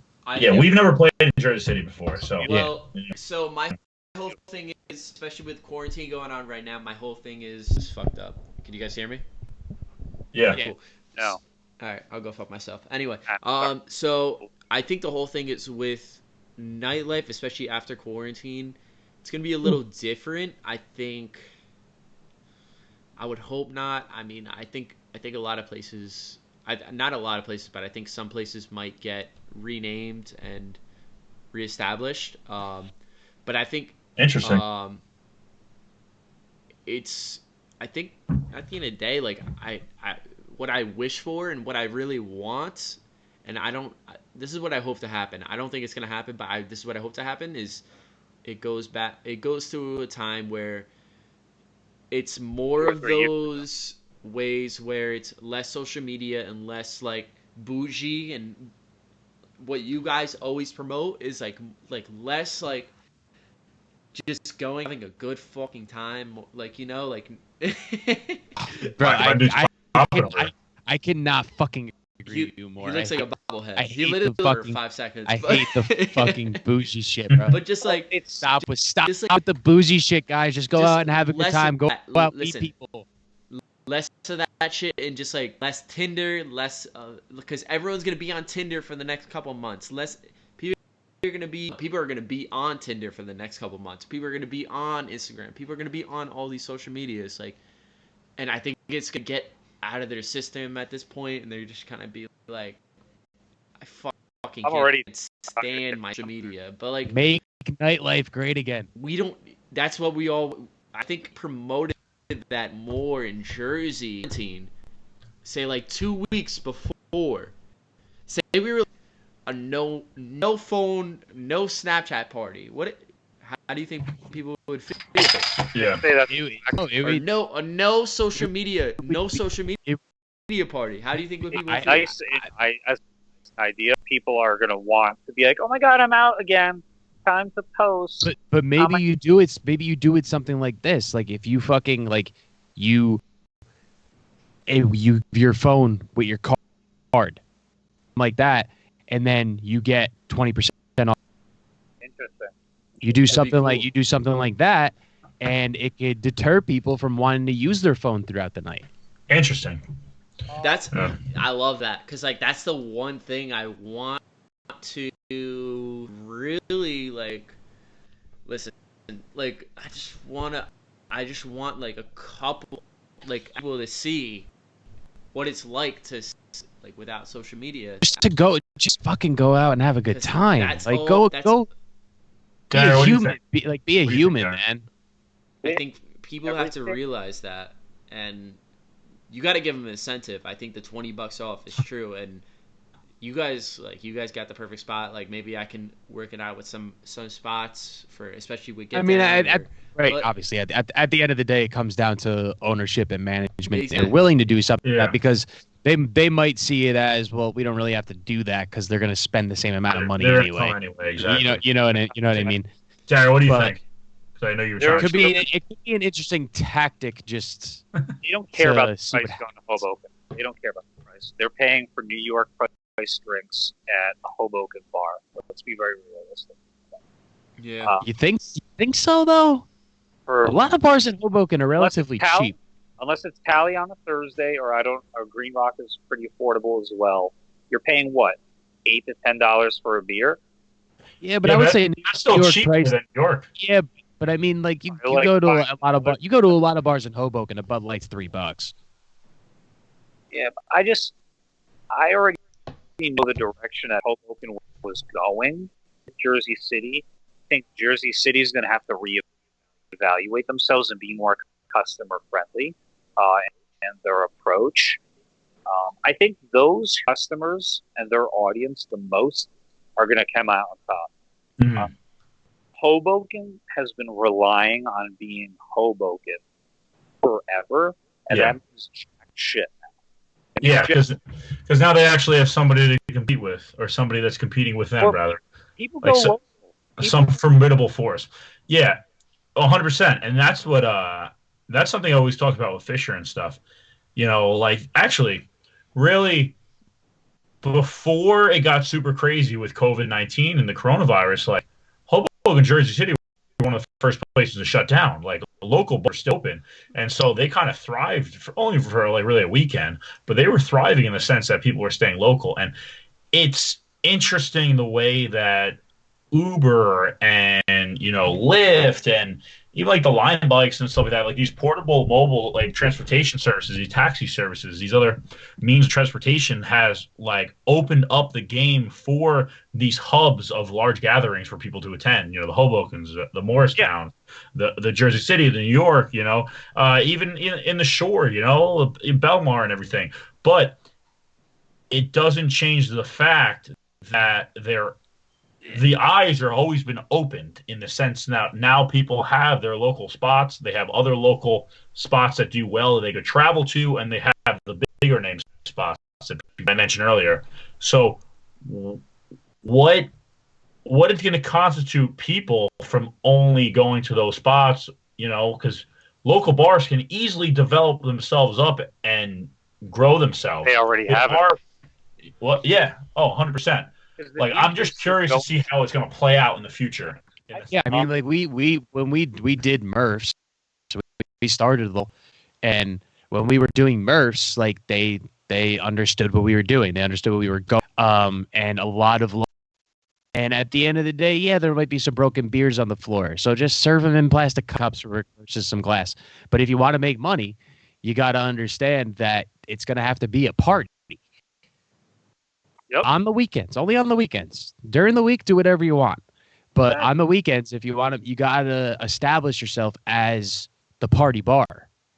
Yes. I mean, Angelo, I know by you got Bar Americano, which was doing very well at one point. They did a very good job with local crowds and stuff like that. Local bars just need to be Angelo, run. your mic, Can't hear you. your mic. Your microphone. Angelo, I mean, bars just in general, and before you go, Angelo, in general, just need to be done right in the sense of it's hard for a Hoboken bar to make sure that everything's right to bring people. It's like 100 times harder for a local bar to establish yourself. They really need to make sure that they're hitting. If somebody goes to Hoboken on the weekend, they have 40 options. Exactly. Just walk So what around. Differentiates you, because then now we go back to the topic. You're just, what are you doing differently from the Hoboken bar, right? I feel like what a lot of local bars do wrong too is to try to boost that is they let in a lot of underage kids, and that kills your party more than helps your party. Yeah. Angelo, what do you think? Sorry, because I was cutting you off. I don't know. What do you think? Like say you were in a DJ and you're a normal person, normal college kid. Like, what do you want when you go out? Besides, say you. I can tell you right now. Say you had a girlfriend. Let's just say you had a girlfriend going okay. out. What do you want to hear? Right. What do you want? Having a girlfriend. Me? I want to get fucked up with my friends. Okay. Yeah. And it depends if I really loved her or not. Because if I didn't love her, I'd probably cheat on her. Okay. If I did care about her, I'd probably be with her. Listen I'm to going to this. be honest with you. Listen, ladies. Listen to the kind of person Merkel is. No, You all think he's a He's cute a nice cuddly guy. teddy bear. Yeah. You all Yeah. think he's Yeah. cuddly teddy bear. There we go. The truth comes out. The truth comes out. No. But let's be real. What are the ways you going out? If you're not going out with your girlfriend, you're going out with your friends, what are you doing? Are you going out to get fucked up, or you're going out to try to snag something for the end of the night? I mean, that's usually the only things a normal person that's what I would go out for. Because like DJ, I go out to support my friends and just like hang out. Yeah. Like that's Thank God. not even the stuff that I do. Yeah. But as a normal person, I feel like you only go out for those two reasons. I mean, I could tell you like freshman, sophomore year of college, myself and Kev, when before we even started DJing, because we started DJing our junior year. So when we would go out to the places where our friends went, and that was kind of what based where we went. We didn't really have I didn't choice. preference. I was like, We didn't have a preference based on music. I mean, at the end of the day, I'm a fucking piece of shit. So when I would go out, I would just hate it in general. I can say that's the most Ryan thing I've heard. Merkel, yeah. Yo, know. you can tell. I fucking hate it. Merkel's your typical college kid, where Fish is your music person, kind of went with the flow. Like you could tell, listen, you could tell the olive oil, like right here. I'd rather stay home and get stoned. Like that's what it comes I saw down the to. checkerboard Vans. I knew. I was See, like, there you go. It's a telltale sign right there. I knew. It's interesting though. Definitely is. No, but like Merkel, I completely agree. Like I understand where that's what I was about to say. Like most guys our age, they go out to try and get laid. That's what they do. Like I get it. Like they all try and just go out and get laid. Like Sorry to cut your topic off. You're good. Go ahead. Because I think it's good, and I want you to answer this, Angelo, because we all did this. What do you think is most important for a college kid it doesn't even matter about college kid, for a person to go to a bar? Like, what do you think is most important for a normal person to go to a bar? Do they go bar for the music? Do they go for the cheap drinks? Do they go for the girls? Do they go for the location? You know, because we went to the Flow for a little bit. Like, we never picked. So I'm curious to see if it took us a while to get to that point. Yeah, for sure. Like, are you guys very picky? Do your friends very picky? What do you think is like how people determine where they go? I think like at the end of the day, like if I was a normal college kid, which I don't like, a lot of my friends do it, but like a lot of my best friends in my group chat, like that I grew up with, like the shit they do is just go and make members, you know. Like just go and do the shit that like. So there's no preference of where they go. They just go. No. They just go. You see, it's hard because like they all go to like, so from Clark, like the Clark viewing, It's a Motown during, crew, right? Yeah, during the winter they go to Morristown, big Morristown crowd. Yeah. So why do you think they go to Motown? Is it because they know the people there? Is it convenient? closer? I think it's Is it cheap? I think it's old. Like a cheaper. I want to say old, maybe cheap. I think it has to do with Uber rides, and a lot of them go there. Mm-hmm. So it's like a familiar crowd. See, this is like, I feel like the biggest thing to know, not as a DJ obviously, but as an owner. Like if you're an owner of an establishment, whether you're local, whether you're in a Hoboken type environment, you should know why people go out. What are they looking for in terms of good time, and why they would choose your place? Yeah. Dario, what do you think in terms of that topic? Is it convenience? Is it money? Is it girls coming in? Is it the music? Like, what do you think? I'm extremely picky, and I need all of it. To be honest. All right, but I need a great time. I need a great time overall. When I was younger, like maybe 21, 22, I was like, oh man, like I hope. I mean, me and my boys, we used to. Anyway, but all right, so. Yo, wait, no. Roll that back. We were roll that back. Roll Stick that shit in reverse, Jaws. Yeah, Let's go. Joyride, whatever that remix is. Let's go. We were single and ready to mingle. So where did you guys go? What would be the? You could talk about it. Go ahead. Tally Ho, actually. Tally Ho. Me and Fisher grew up with Biggies and Cadillac.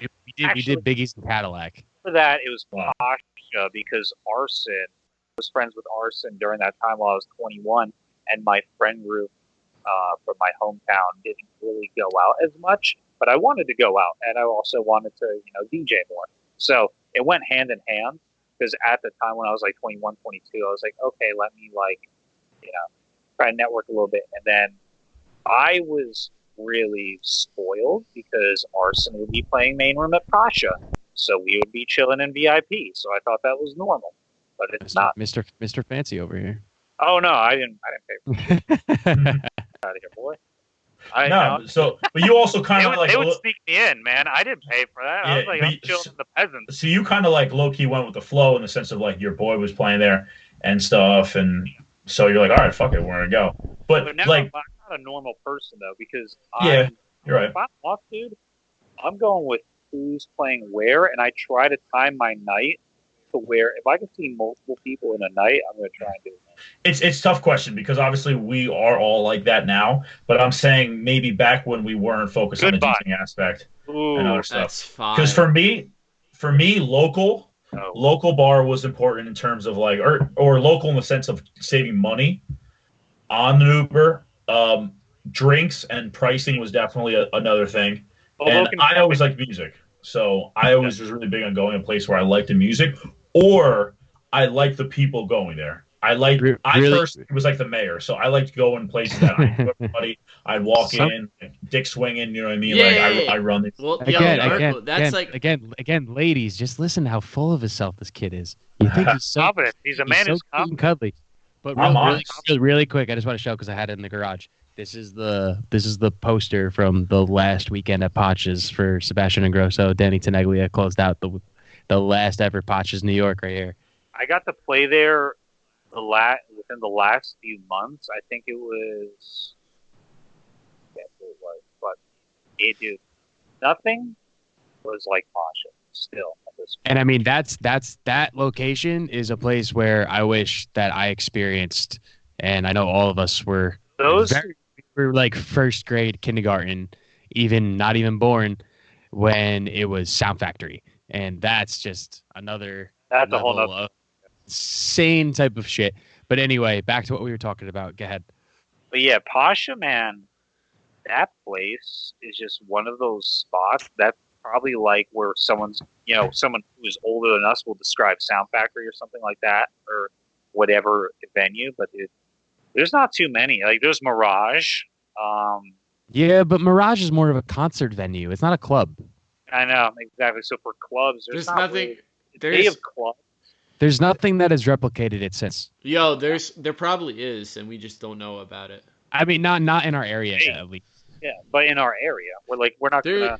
There's not something. There's probably something that's tried to replicate it or trying to. It just hasn't. I'm telling you, there's some underground shit. You don't know about some underground shit. There's gotta be some. You're thinking the amount of fucking people that went out to go see Sound Factory hasn't tried to remake that. No, because all those people are in their 40s and 50s now. They don't want. Okay, so you're saying that no one in that age. You're saying 40s and 50s is old, and they're done with that. They're like, oh, I'm over with this shit. You're saying, come on. Majority of them, yes. Majority of them, yes. But Fish, think about it. Come on. What? Think about what? Think about it. Like, you don't think that someone's tried that remade it. I would say they have. I wouldn't doubt if there's people who have tried, but they've probably failed miserably, because it comes down to what we were saying before. It comes down to the Tinders. It comes down to the internet interaction kind of thing. People used to go out to the club. They used to go out to the bar to meet people. It doesn't happen anymore. That's not why they're going out. They're just going out because they're meeting up with that Tinder date and they're just trying to bang real quick. Yeah, nobody. There's one person that I've met through this nightlife industry who has worked his ass off to try to keep that, and it's Brian. We're never going home. Yeah. That dude just goes out and has a great time, and he's made a core fucking shout friend out group. to Brian Loveliner. Hashtag never going home. Dude's the fucking man. He'll be on here soon. 1,000%. Wait, I gotta tell a story real quick with Brian. Go for it. I was doing Botagra. I was doing Botagra with him. I'm out. And he is just such a pleasure to work with. Dude, like, he is such a fun time because, like, I think it was towards, like, mid-set for me. My opening set was maybe 3 hours or something like that. And he was on for, like, the main part. So he hands me, like, a protein bar. He's like, hey, are you hungry? He's like, do you want, like, tequila? He was just, like, so hospitable and everything. And meanwhile, he's, like, the main guy. And, he's a pleasure. And like I was like always like, hey man, like how's music? He's like, no, you're doing great, man. Just have fun. Love's a good guy. Great guy. Dude, bro. He's just one of those fucking people he's always out there just to have fun, and he wants to make sure everybody around him is having fun. Yeah, Fish, I agree with you wholeheartedly on that statement. I love that about him, and that whole Groove Cruise thing that he does is like it has that old school mentality about it. It's a community, you know, and I feel like that's something that we have to learn from him, being the younger guys, and we have to continue to replicate it. Yeah, 100%. Because that's things like that is what is going to keep nightlife and the greatness of what it is and what it was and what it will be. That's what's going to maintain it. Yeah. I mean, he's super successful on throwing like one-off night parties in New York City and getting people there and just like vibing out. Like people come to see him to dance and enjoy themselves. And they're not playing today's hits. You know, like they're playing all. That was cute. They're not playing. They're not. Yeah, no, I know. They're not playing fucking like stuff that people know. They're just playing fucking music, and everybody's just there to have a vibe. That's it. That's it. And he has he has such a good following at the end of the day. Like he kills it more than anyone that I know. Like he knows how to market and bro. I've never seen somebody sell tickets like he does. People don't know how to sell tickets like that. It's awesome. It is awesome. And I mean that's definitely something we definitely got to get him on here and talk to him about it. I don't want to talk about it too much now because I want to save it when we do that. But yeah, we're listening to Dario Valli. We only been chatting for what? How long? Probably almost 2 hours. We're at 2 hours. Like, we're still going. We're honestly this is good conversation though, so we could honestly keep going. I don't really give a shit. I never get to see you guys. How do you feel? You want to keep going? Nah, don't give me that shit. You want to cut it? You want to cut it like 12:30? I think we should cut it. I think we should cut it like 12:15 to midnight. The reason why I just want to hop on my text set in a little bit. But no, I'm kidding. But no, it has been a great conversation with you, Dario. I'm gonna take a piss and grab another beer. I'll be right back. your bladder. I'm concerned. This kid has been up and down like 5 times, but How it's do all you- right. how do you- I haven't how do you- drank. how I do haven't you- actually for real drank in what, like 2 weeks? How do you 2-3 DJ? weeks? Do you pee every 5 seconds? How do you DJ? Like you drink like 3 beers and you got to take 4 pisses. Do you throw on a big show when you have to go pee? Listen. I put on a 4-minute song and I hope for the best. Yeah, you I let people buy their solo, drinks. Solo, I let you people solo buy their guys drinks. out there. I let people buy their drinks and I come back. I go, There yo, you go. pee session, buy your drinks and I'll be right back. All right. Be right back. But, Hope I you mean, never come back. I mean, to the point, like, we were talking a long time, but like, when you're in this industry for a while. And Oh yeah, we've had some great conversations so far. Yeah. We can only have even more. It's been great so far to have you. I'm so glad we've had you, and we're going to continue this with episode 3 of I'm Friends with a DJ. Olive Oil Music, Angelo the Kid, and the one and only Caldwell's finest, the grandson of a legend, Dario Valli. So Dario, That's one thing for all the people listening too. That's one thing that at least me and Merkel tend to do whenever Dario comes out, sees us play wherever we're bust at. my balls. Definitely got to bust his balls and play some Frankie Valli in the Four Well, Seasons. you're friends though. That's fine. yeah, come on. We Yeah, got a show. We won't play his mashup. We'll just play his. We'll play his You'll play grandpa's. my mashups that I've worked on. You're just gonna play his music versus that. No, but Dario, in all seriousness, on the production scale, like, have you ever thought of using, your father's or your grandfather's great pieces and doing like reworks or new edits and like going that route? I mean, listen, at the end of the day, he's got some of the most classic music ever, but no, I who should better than the grandson of it I mean, you have access to if everything. He's gonna do it. I should. I agree. Well, have you ever thought about it? I guess the real question. Listen, if you haven't, it's totally fine. We kind of had a conversation about it probably a long time ago, but we did talk about doing a remix to one track. But I'm gonna leave that there because I don't want to give too much away.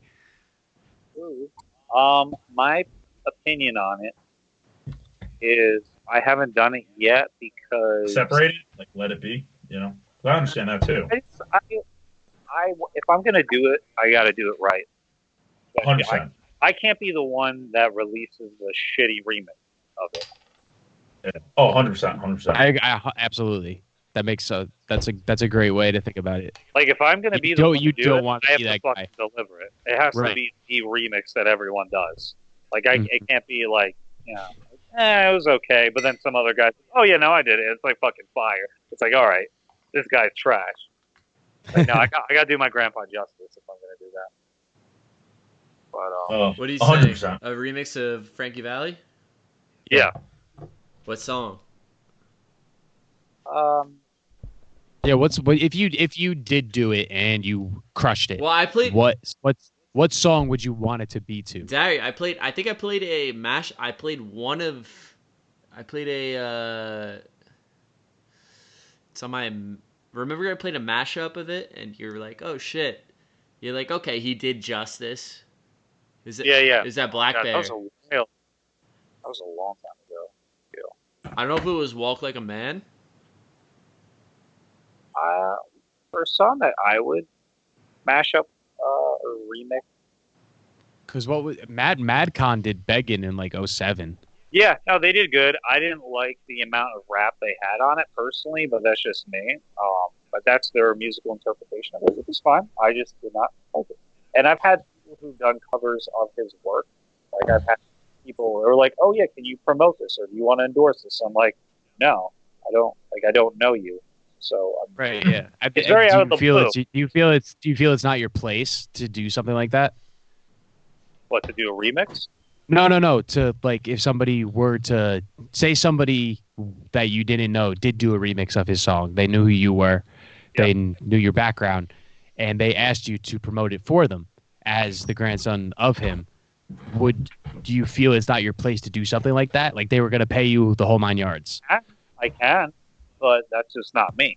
Okay, I gotcha. And people have brought that up plenty of times. just with what your background is, why don't Hold the mic closer to you. Hold the mic closer to you. Can't hear you. Yeah. hello? Okay, There we better. go. There you go. There you go. But people ask me all the time. They're like, "Why don't you just use that to your advantage?" And I'm like, "Just because that's not me." Yeah. And I could see that. Yeah. I don't go around. And I mean, knowing you personally, that's it. That is you. Like you don't want it to be a part of you. You know. I accept Which it. is And totally fine. I'm super proud of everything he's done. He's an absolute legend, and I completely acknowledge that. But I don't go around saying it because Mhm. it doesn't need to be said. And two, that's just not how I was brought up. I was Yeah. brought up on who I was as a person. We bust you all the time, but obviously we all really respect it. The fact of the how humble you are and the humility you have when it comes to that is huge because you really could walk around being like, really Yeah. using it to your advantage. Like especially in New Jersey, Yeah, especially especially in in New Jersey. Hoboken. Are you kidding Yeah. me? You know what I mean? Yeah. Like, But Like I mean, like I would say like not to put your grandpa down, but he's like in this state, he's second to Sinatra. of course, and I You know? they were great friends. Yeah. My grandpa and him, they were chill, which is crazy in itself to say. But My grandpa grew up in the same building your grandpa did, so. there we shit. go. There we go. But Oh, really quick though, I gotta ask this. Because it's the fucking debate, bro. Belleville or Newark? for where he lived, Where he lived, Belleville or Newark? It's a huge debate. he was in Stephen Crane Village, so Belleville or Newark? I'm thinking it's Newark. I mean, because when people refer to Stephen Crane Village, they refer to Newark, and literally They do. They do. up I Newark. mean, in the play, in the movie, they say Belleville. I'm just saying. It's North. It's North. Newark. It's Well, Belleville. because It's North. we'll see. We'll see. I got My parents are from Belleville. I'm gonna say Belleville. I mean, Belleville and Newark's pretty much the same thing at that day. But I feel like Newark was originally where the Italians originated, and then they went to Belleville and then went to Nutley. You know what I mean? Yeah, So- and now they're in Fairfield. Yeah. That makes Or Caldwell, or Cedar Grove, or East Hanover. But I also think it was a strategic play too. They probably said Belleville during the time because of the whole Newark riots and all that stuff back then and stuff. True. I feel like Newark always had such a negative connotation. The Italians, when they got out, they wanted out in the sense that they don't want nothing to do with Newark. I feel like oh yeah. No, So but to your point with Hoboken, though, I know way too many people like DJs. I know practically every single one of every single bar at this point whose account is what. So it wouldn't be my place to do that because of that alone. And two, I don't go into bars saying who I am. I mean, it works out, I guess, because they ask and then I answer. Then I bring it up. I'm like, oh, because they're at well, they mentioned the name, then we talk, and I'm like, okay, yes, but I don't go around flaunting or anything Dario, like that. I think. Yeah. I'm sorry. I think Oh, it's fine. real quick. I think the best way the way you're handling it is the best way to handle it. Like. Thank you. yeah. You're just being you, and if people ask, you answer, and listen. They're like, "Oh shit, no way! Like that's amazing!" Like they get Yeah. even more impressed after you Yeah. DJ. Like you know what I mean? Like they're just like Thank a you. lot of people have so much more respect when they figure it out. Yeah, and I mean, at the end of the day, I feel like you're trying to build yourself, and you don't want it to be based off of Yeah, your family. You know, yeah. My You family you- is a part of who I am, but they are not. If that makes sense. no, yeah, 100%. 100%. Like So- not obviously not to knock your family or anything like that. Like everybody cares about their family, but I don't want it to make it seem like that. But I feel like you want to create your own brand. You don't want it to be associated with that, like on paper. You know? Yeah, and the people get confused with why I changed my name to begin with. It was actually just to honor my mom. She's a single mom, and that's what I wanted to get back to her if I ever get married and have children. is the All carrier. right, so let the world know, what was your original last name? What did Polchi. you officially change to? So Dario Polchi Yes. officially to Dario Valli. Is Yep. that 100% effective? That happened? Where it's in the works, the legal works. But Okay. And I You mean, know, I think that's definitely a great way to honor your mom. I agree with that. I like that. yeah, and it's that's just the way it was. And honestly, too many people were, because Polci, Polci, everyone was saying Polci.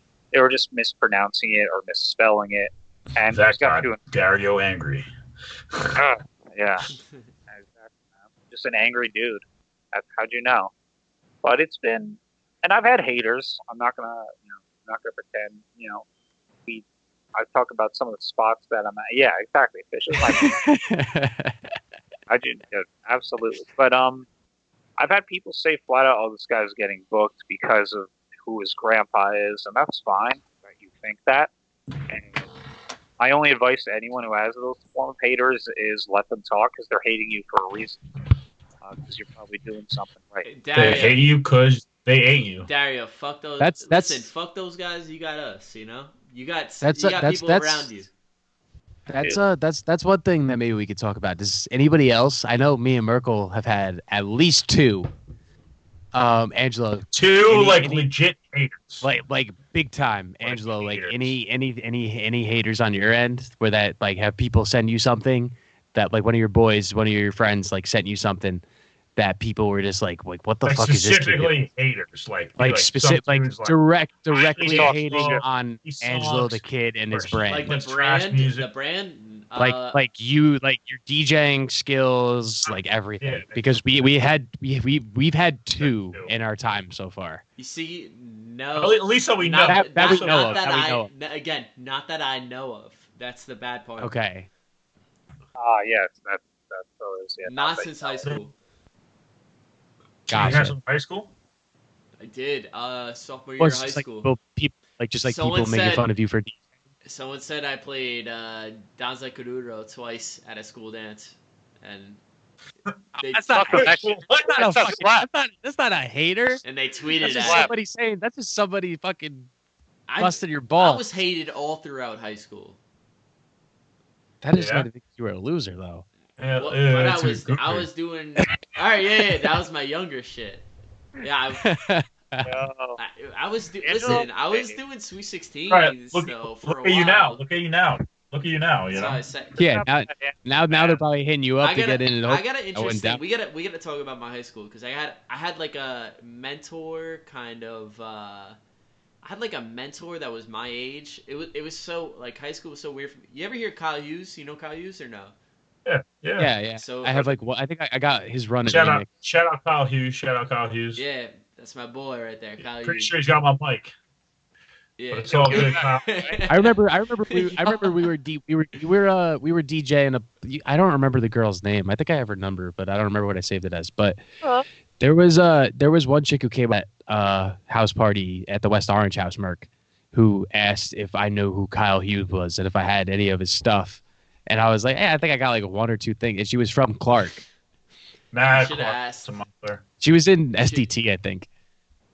I could probably name that for you. We could do that another time. Yeah, Another night. we'll do the name We'll a name couple out the times. STT girls. But he was your mentor? So he was your mentor in high school? Yeah, honestly, I think that was my earliest mentor was Kyle. So It's like was it him who like kind of started to get more of your interest into DJing? no, it wasn't more into DJing. It was more into the nightlife aspect. Okay. Because I started in the hold on. I started in the private event industry, and gradually switched. Like he was doing teen nights like from 8th grade to like junior year. He was like the one under 4B. So like he was opening up for 4B in Aztec. He was like 3B or 5B. No, I'm kidding. He was 2B. Psych. What's up, yo? 2B. Shout out 2B. All right, continue though. He was the one under 4B for a while, and he brought me. So, I would always hang out with him, and he He was open again. He was open up at Aztec. I want to say this is when Tremor, 4B, and Stevie G mashup came out. Great track, great track. That was a remix. That was a remix. When that remix came out, that's when I was going to the Aztec party that he opened up for. It was 4B and DJ Toro. And I gotta find that flyer. But That's pretty dope. Yeah, he was doing a lot of dope shit. He got signed by Mad Decent. He was killing it. That came out same year as Tremor. That came out 2014, same year. I just looked it up. What, Abnormal?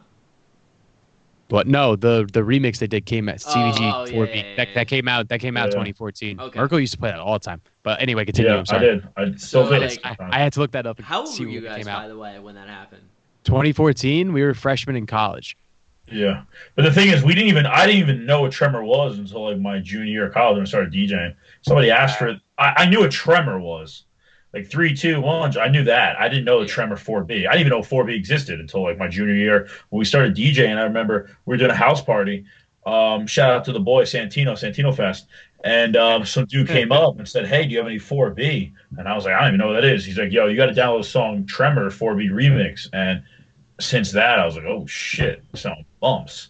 And then I found out what 4B was. I also found out what Jersey Club was around that time too. That's another great story. Merkel's. Well, look, Angelo, continue talking. But Merkel, Merkel, remember to come back to how you found out what Jersey Club was. I can talk about my first ever story. I think I talked about it in the first episode. No, I know you talked about it already. But let Angelo continue though, because he was talking. I've listened to Keep it in your head. I've listened to all 4B's Jersey Club sets, like just because of just following Kyle. I've been following all this shit, like all the early Maka shit, like everything I've seen. Like, it's dope though. Like it's like that's how I've grown my Jersey Club sets too. Like my Jersey Club playlist is because of that. And following him, he brought me into Bliss, Teen Nights back in the day. Like all that shit. Like there was one point I remember he tried doing back to back with me, but I didn't understand time code. So when I tried to do it, I was like, why isn't the tempo changing? I was bugging out. Like I was freaking out. Like first hopping into a club. And that's when I really got scared. I got scared for like a year hopping back into clubs, and I didn't want to. Like teen clubs and shit. And then it just like there was this whole thing in high school, just me and Kyle Hughes. Like everyone would be like, "Oh, who's the better DJ? Let's have a DJ battle. Let's do this. Let's do that." That was my whole high school. Was just like me and Kyle Hughes going back at each other when we were really good friends. And like I was our high school was the opposite. So the kids who were the DJs like got made fun of. Well, well, listen, we all got made fun of. Listen, no, like, yes. We all got made fun of. Like I was doing the private event side. I was doing the Sweet 16s in the high school. Like I don't even know if I would have. Like I wouldn't have. Like I didn't make fun of the DJs. I didn't make fun of the DJs in high school anyway. But like if I knew somebody who was doing the private event stuff and was getting money for it, I would be like, I want to get involved in that because I'm in high school and I want to make money. Or sell drugs. Nah, everyone. I was the one that got made fun of, and I knew there was about 4 DJs I also knew besides Kyle. Kyle, like in the production game, he's still killing it. Like he sent me some shit the other day, and it was fucking dope. He there's other DJs that like just fell off the map, gone completely. I think I was the only one that like kept it consistent. You know? Yeah. Lasted the storm. Literally, like it's insane. Like how people are like, oh, like I've heard of people that said like, oh, I took it so seriously in high school and fell off. Like I could never think that would be me because like I take this shit so seriously. Like I've always took it so seriously, you know? Yeah. I mean, key example. I know before Riggy started blowing up, just through mutual friends, because we didn't know him at the time. But I know him and James used to make fun of a lot for it. Imagine, and I think I remember a picture that one of them posted that it was like back to when we did a Sweet 16, and it was like behind a truck, like counting money or something. Yeah. But no. Kev, what were you going to say before, Kev? You were about to say something. No, I was just about to say, like we never really had to go through that because we started DJing so recently compared Yeah. to you guys. Yeah. I would have wondered if I would have lasted if I started in high school, if I started earlier, because I don't know if I would, to be honest with you. I was definitely a different person in high school than what I am now Yeah, as we all like change. and we grow. Merkel never went out in high school. Like he never did any of that stuff. I didn't go out. Yeah, Yeah. I didn't get my Like, own so I remember, laptop like my like freshman year of college. I never the had an first, opportunity to DJ. like, because like the first experience that I ever had like DJing, even though it wasn't really DJing, was our prom weekend. And I know Kev was out in the Poconos. He wasn't down the shore with the fun people, but that's Nah, the That's- cool that was kids. the whole same- Yo, the cool kids were out in Poconos, bro. The cool Nah, kids. nah. the cool kids were in fucking Fuck Sleeside. out of here. The ones at No, the Poconos were the ones that had like the daddies with the vineyard vines. I'm shirt. talking, No, yo, no. that's Merkel, Dario. That's Merkel. Not at That's all. Merkel. The Vineyard Not at all. Vines kids are Merkel. Can I explain that? That was the year of Sandy, and so they didn't think the shore was going to be built back in time. So a lot of people failed to go Poconos. I would have went to the shore. Yeah, we didn't. I We would've didn't went pussy, to- The I Sandy. would have went to the shore. we didn't pussy out. I would have went to the shore Anyway, So if I had the opportunity, but I didn't. but this- Fish, how But- was your prom weekend? I just want to know. on weekend was fucking insane. Ask Merkel. We sent them plenty of videos. No, but my first experience was me and my buddy. We shout out Flynn. Flynn comes into the picture a lot when it comes to like our start to DJing because he's kind of who built us with it in a sense. But we came up with the idea at our prom house and we this was all strategic. All strategic. We were 3 houses away from Bamboo. So Babe. we would take away from our house. Like the cops would be more focused on that than be focused on a dumb little house party. Yeah. So we decided we're gonna black out the entire house. We're gonna put garbage bags over all the windows. We bought 3 black lights from Spencer's Gifts. And like me and Flynn were the only people like we got to put money into this to make it sick. And people still talk about this party to this day because of that. And we bought glow paint. We bought tonic water that glue under it. It glue under black light. And we got a pair of Logitech computer speakers and a bass. God. So if you guys remember what those look like, and we got somebody's laptop that they didn't need anymore that was living with us in the house too for the weekend. And we made, and if I don't know if this playlist is still there, but it probably is. I don't know what Flynn made his Spotify name, but he had what? We're laughing at something. What you No, looking but at? there is a Spotify playlist Guys, out I'm there. muted So right now. I'm having another conversation. Sorry. there's Yo, just inside the turn off podcast. Inside the- turn off your fucking conversation. there's a Spotify regardless. There's a Spotify playlist out there with all the songs that we played one night at our prom house, 17 Jackson Street, I think it was, and in Seaside, and it was just all of your favorite bangers at the time. So it had all your Swedish House Mafia.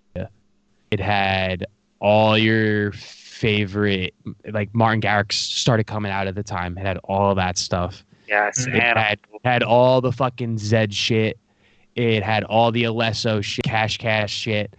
And that when we set up that laptop and we had a DJ Hero, like little thing. So we Shout out fucking DJ Hero out here.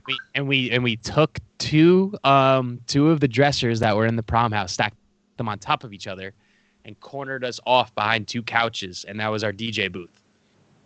And there's no footage of it and no pictures of it, and that's the best part about it. one of those parties that just came and went. It was like a If you were there, you fucking knew. Like you like we had one of our buddies. He was like a bouncer outside the house, and he was the one. He was the one who was just throwing paint on everybody. To go back. Oh. Like everybody had paint all over them, and shit like that, man. Like, Yo, Angelo, do we have anybody actually viewing our stuff right now? I'm just curious. We got viewers over here? we got 3 people in here still. We pretty much retained. Yes. I think we topped off at like 7. So Yeah, I wanna double this the second time Oh, for sure. because we're gonna start doing this more often. But Oh, for sure. This is. I want to close this off as like a.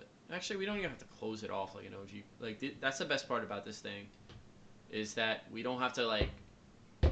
It's not really like. This is so much more organic than. Oh, it's great. I mean, I think that's the best thing about it. Like, we do it because we don't really give a fuck, and like we just vibe and hang out. It doesn't have to be proper, you know. I think it makes better talk. I mean, you know. I think this is gonna be hold on real like before this is gonna be good like little micro content for Instagram. So like just like a little bit. Let's talk about just going on to from what we were doing to this. You know, does that make sense? Yeah. Just like a little. So what were Merkel, you doing? Merkel, what you going fucking like asshole? going? What are you laughing? What? Come on. What do you like? What do you mean? Like going into like going into the? I did not understand this dude's English. No, but like going into the podcast or going into DJing? Before coronavirus, pre-coronavirus. Like I What do don't you know. mean? Like I get to see. I'm trying to understand it. That's Merkel's stupid ass face. Yo, this dude is hammered. Yo, I he's get to see getting Merkel- his temp suspended for the next podcast. Bro, am I gonna have to carry you out of the? Am I have to carry you out of the bar again?